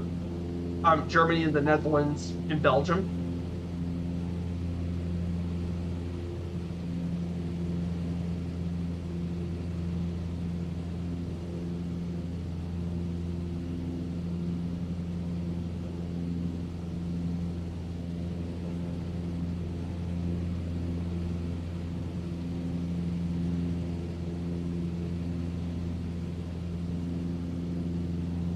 Little like Texas, right? Yep.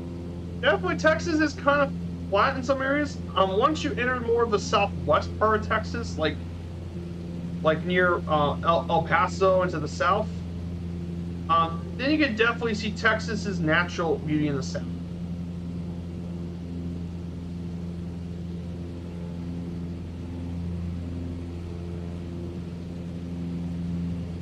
So we're now going to be going near, we're going near Groom, Texas. So Groom, Texas, in Carson County, population 574. Its history, the route was in the 1840s have actually been around. But this town was actually founded by Colonel B.B. Groom from a cattleman from Lexington, Kentucky. He actually got land leased from the area, and he built his first town for the cattle and all that, the Shorthorn breed cattle. Unfortunately for him, his vision of the 5 most desirable cattle did not materialize, but he did found a town in the area, and his son Harrison established a camp which later became the town. But Groom is home to 2 unique landmarks. The first landmark here is the Giant Cross of Groom, Texas, which is 19 stories high. Yes, 19 stories. This thing is 190 feet tall. It can be seen from 20 miles away, and 8 months were required to build this thing. And surrounding the base are life-size statues of the 14 stations of the cross depicting Jesus Christ on the day of crucifixion.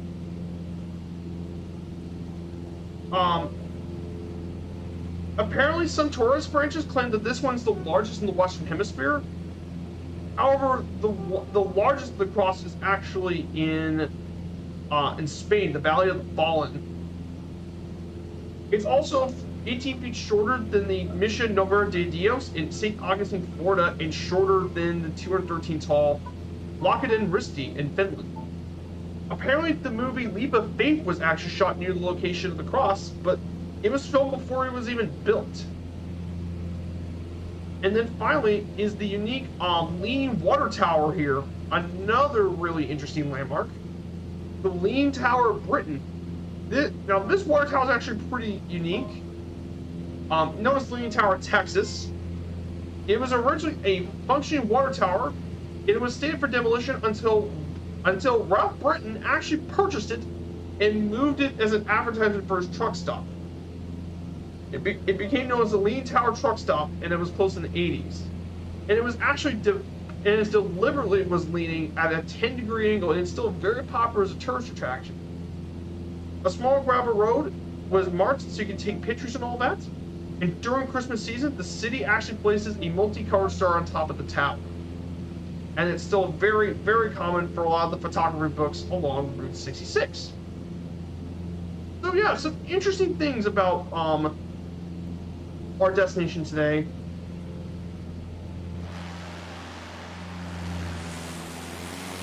So right around us is where the Leaning Tower of Texas is sitting at.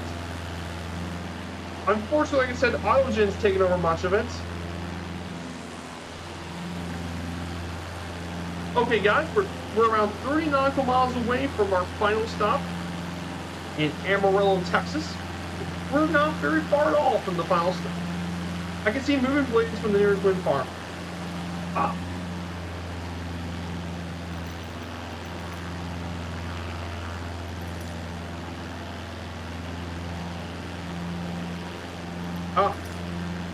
Just had to set the wind, and just need a little wind and the wind farm can move.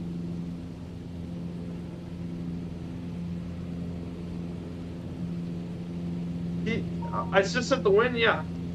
Only a 7-hour drive from here, and I'm in Texas. Texas is huge. Yeah, people don't realize how big Texas is until you drive through the state. And you realize Texas is huge for a reason. That's why when most people say everything's bigger in Texas, I don't think the people in Texas are kidding.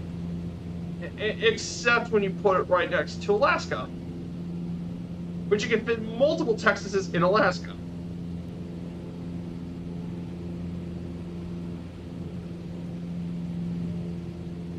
And here's the big giant cross location. Here's the giant cross location. Unfortunately, like I said, 3D model would not show up, but there's the cross location. There's the big giant cross location.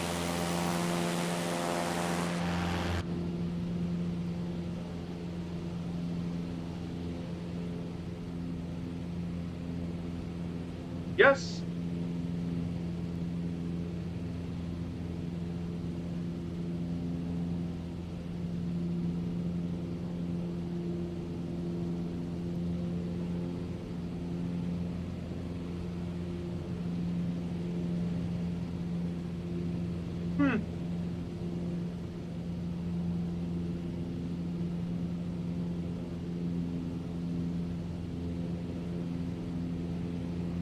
Let's see some other Texas state facts that a lot of people don't realize. In the early 1900s, Dallas, which is one of the largest cities in the country, was the world leading center of cotton during the early 1900s. Along with the first oil well being discovered in Texas, the East Texas oil field was the largest of all the 48 states. As well, Texas played a huge role during World War II with many military bases, army hospitals, and munitions factories constructed. And the worst natural disaster in U.S. history happened in Galveston in 1900 when 8,000 people died in a hurricane in Galveston.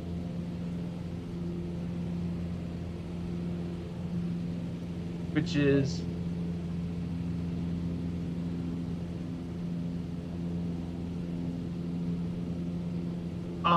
and then also in Dallas-Fort Worth is home to one of the world's largest airports. Dallas-Fort Worth, the largest airline in the USA, actually the world's largest airline, American Airlines, is headquartered here in Dallas-Fort Worth. I mean, as well, if you've never been to Dallas-Fort Worth, it is a huge airport. My brother went into Dallas-Fort Worth Airport twice, and he knew it was an enormous airport.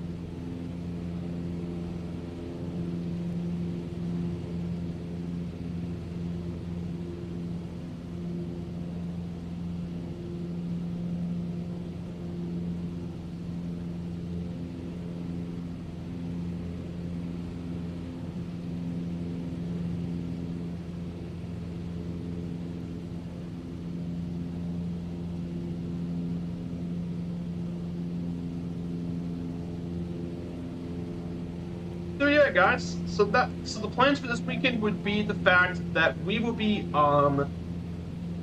doing the next leg of the flight. We'll actually leave the state of Texas into New Mexico. Will be for Sunday's flight to Tucumcari Municipal Airport in New Mexico.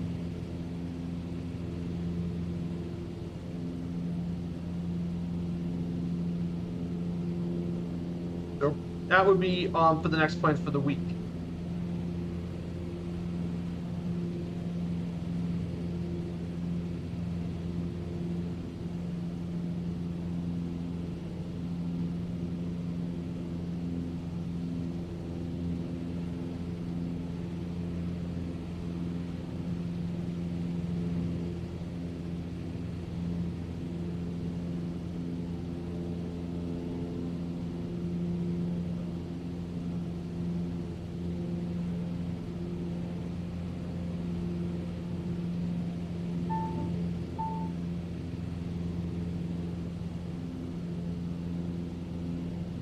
Also, in addition to this as well, for Dallas-Fort Worth, they even have their own plane spot area officially, known as Founders Plaza.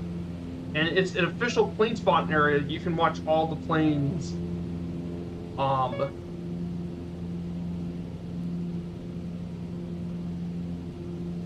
can watch all the planes spot from there.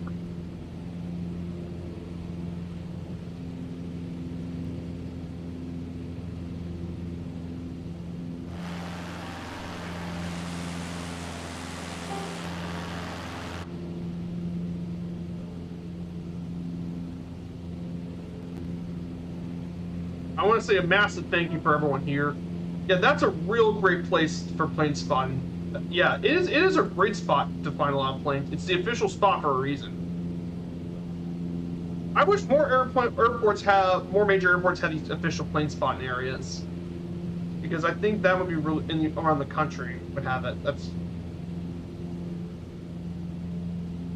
They have telescopes, picnic tables, and all that, and even official radio too, which is just that's a cool. I would definitely love to check that out in the future.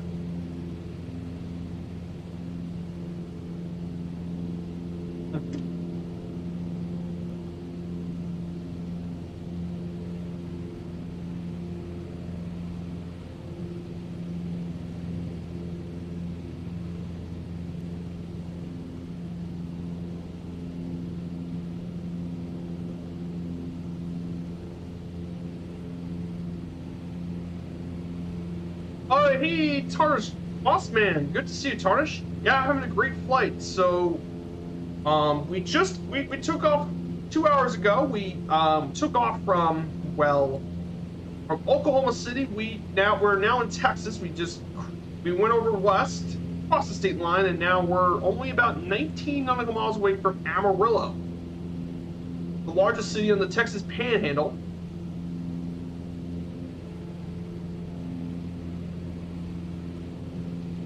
But yeah, I'm having a great flight. We're getting close to the 500 follower mark. We're just 15 off. I mean, absolutely awesome. 25 people here today. So many of you guys are watching. Thank you guys so much. So many amazing people coming around into watching this stream. No matter if they're in the chat or lurking around, thank you guys so much. It's you guys that really make this a difference. And it also just makes me happy that my hard work put in the stream is going to be paying off in a big way. Yeah, so many legends around here. Flying along with me today is Red Dragon in the Debonair. Behind me, we have Rich Ricardo and Paparazzi with us behind around Texas. But don't worry, we're going to get to the much more scenic parts of Route 66 once we start visiting New Mexico and Arizona. Once we get to New Mexico, Arizona, we're going to start seeing some of the scenic stuff.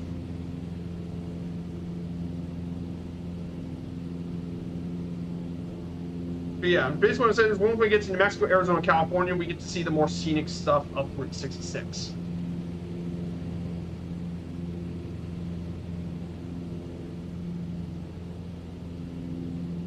So yeah, so we're now about 16 nautical miles. I'm going to go ahead and talk about our final stop for the day. This is Rich Husband, Amarillo Airport.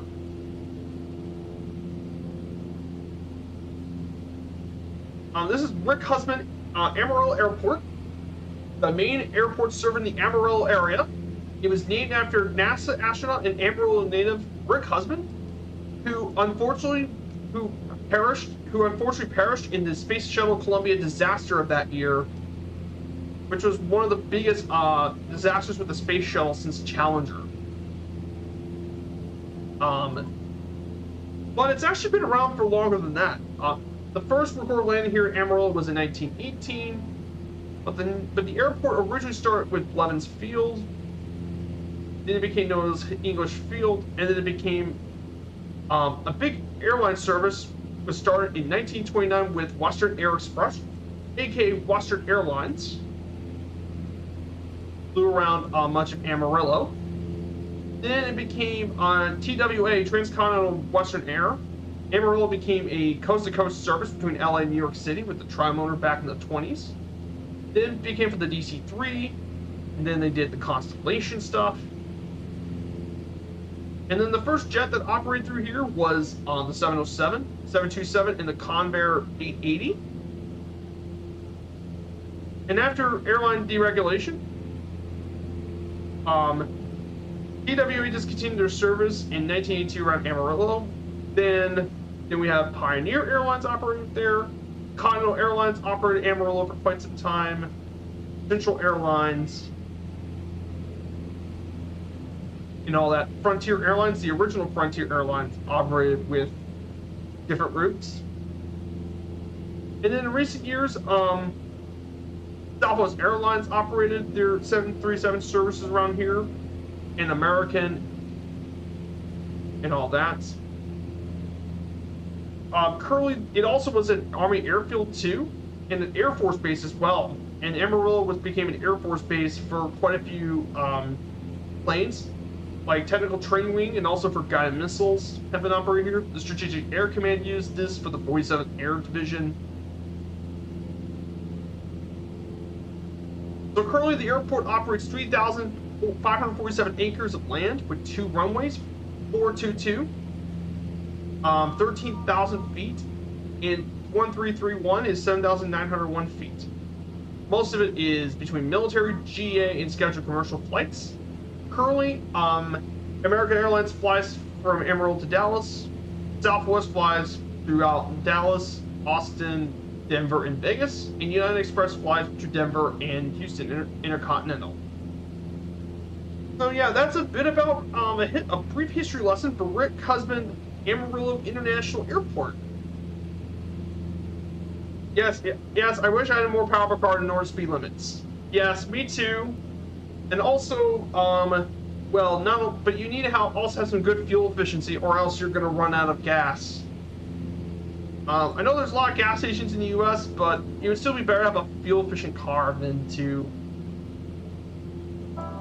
Now, I'll discuss more information about Amarillo on Sunday, but here's a brief overview of Amarillo for guys who don't know. Amarillo, the name Amarillo comes from the Spanish word for yellow. It's was also once self-proclaimed as the helium capital of the world, due to, well, it used to have the most productive helium fields. And it's also known for Rotor City because the V-12 Osprey was actually having an assembly plant here at Amarillo. Also operates one of the largest meatpacking areas in the country. The only nuclear weapons assembly in the country, located here in Pantex. And of course, home to 2 very popular Route 66 destinations, Cadillac Ranch and the Big Texan Steak Ranch. I know I'll discuss it again tomorrow, on Sunday, I mean. But yeah, Amarillo was a pretty big part in Texas history. Got tons of stuff. It's got all sorts of museums and more, including the Quarter Horse Association, English Airspace Museum, and more. And speaking of which, there's the Texas Airspace Museum as well around here. And guys, I guess, the plan is, once we land at Texas Amarillo, we're going to probably get a good juicy steak at the Big Texan. I mean, which one of you guys are up to having a big steak? A big 72-ounce steak. And not only you have to eat the steak, you also now have to have the bread roll, baked potato, shrimp cocktail, and salad.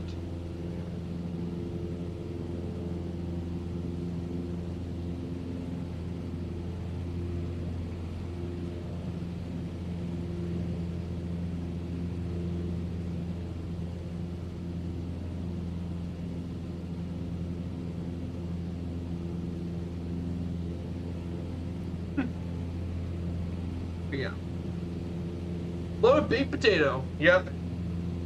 So apparently, for the Big Texan, the fastest person to ever eat it was Joey Chestnut, who is, by the way, a competitive eater. He did it in 8 minutes and 52 seconds to eat a whole challenge. However, the fastest currently...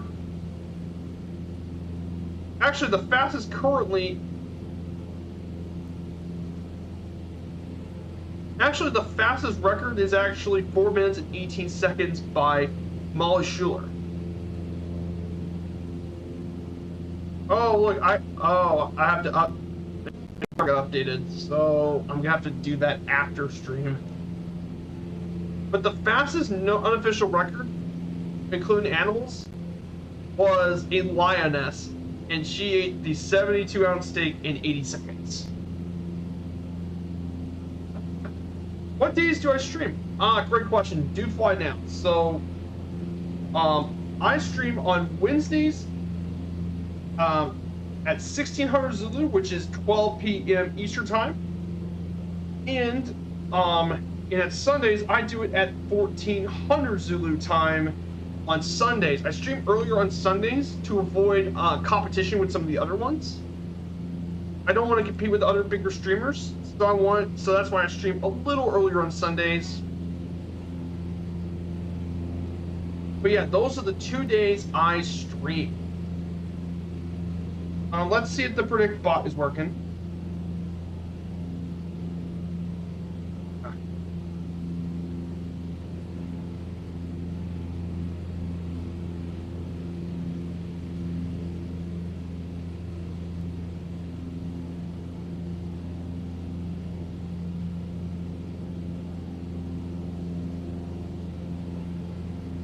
No, my Twitch bot thing. This like the bot's not working for the Sim Toolkit Pro bot's not working.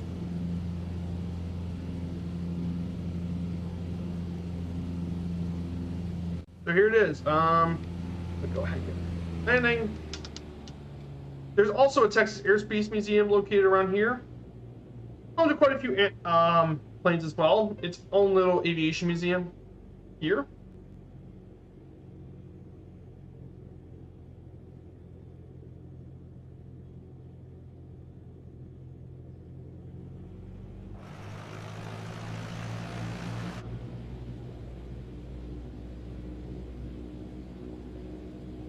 Thanks.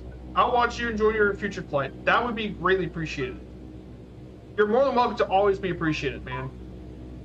So let's see who we're going to pick for a raid once we land.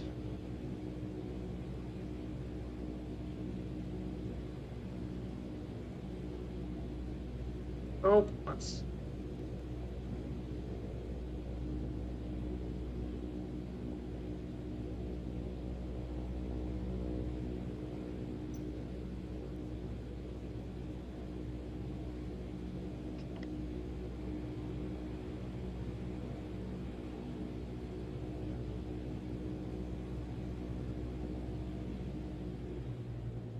They're gonna go ahead and land. This is I'm gonna go ahead and land.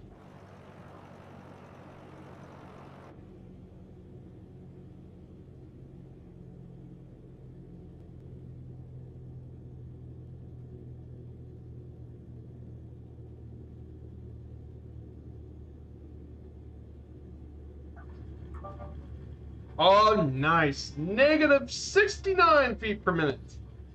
Nice.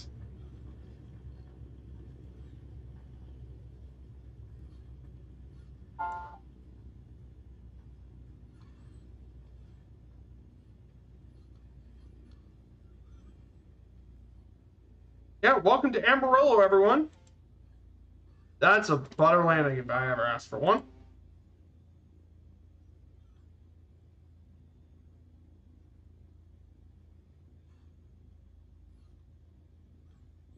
That was a great landing. Nice and smooth.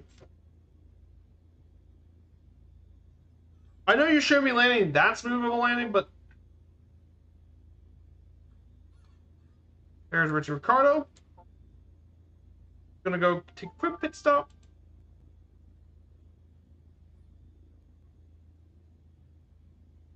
CIA, CIA Cowboy. Yes.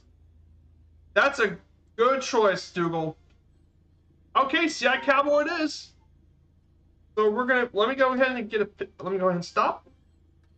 Turn off everything. Let's see. Turn off. Beacon light strip lights off. Check.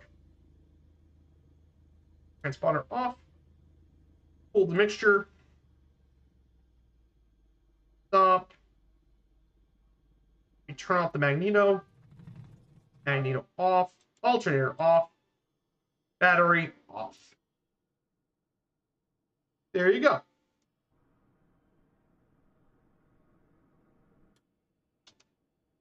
And we just unfold the flaps. Let's see who's still. Oh, hey, there's Tarnish there too. Tarnish Paparazzi is here as well. Guys, that has been what a flight that is. So, guys, welcome to Amarillo, Texas, everyone. So, welcome to the Lone Star State, guys. We're in Amarillo. So, guys, thank you guys so much for coming along today. What a great flight. So many people here. Tons of new follows. Thank you guys so much. Like the program's your first time chat. Good to see you. Many thanks. Another fantastic flight. I know, what another great flight. I hope you guys learned something for today about Texas. So, for the plans, well, we have our flight to Tucumari, New Mexico, on Sunday. Then we don't have anything else going on because I'm going to be gone for a long while. So I'll let you know when I get back to streaming. So we're going to go ahead and prepare for the raid for CIA Cowboy. He's only got one viewer, and I definitely think he deserves some support. So guys, thank you so much for the great flight, all the new follows, all the new chat members. Thank you guys so much, and take care, everyone. Get as many people as we can. We need all the people to support. Take care, everyone. Viper Strike 95 has signed off. See you guys Sunday.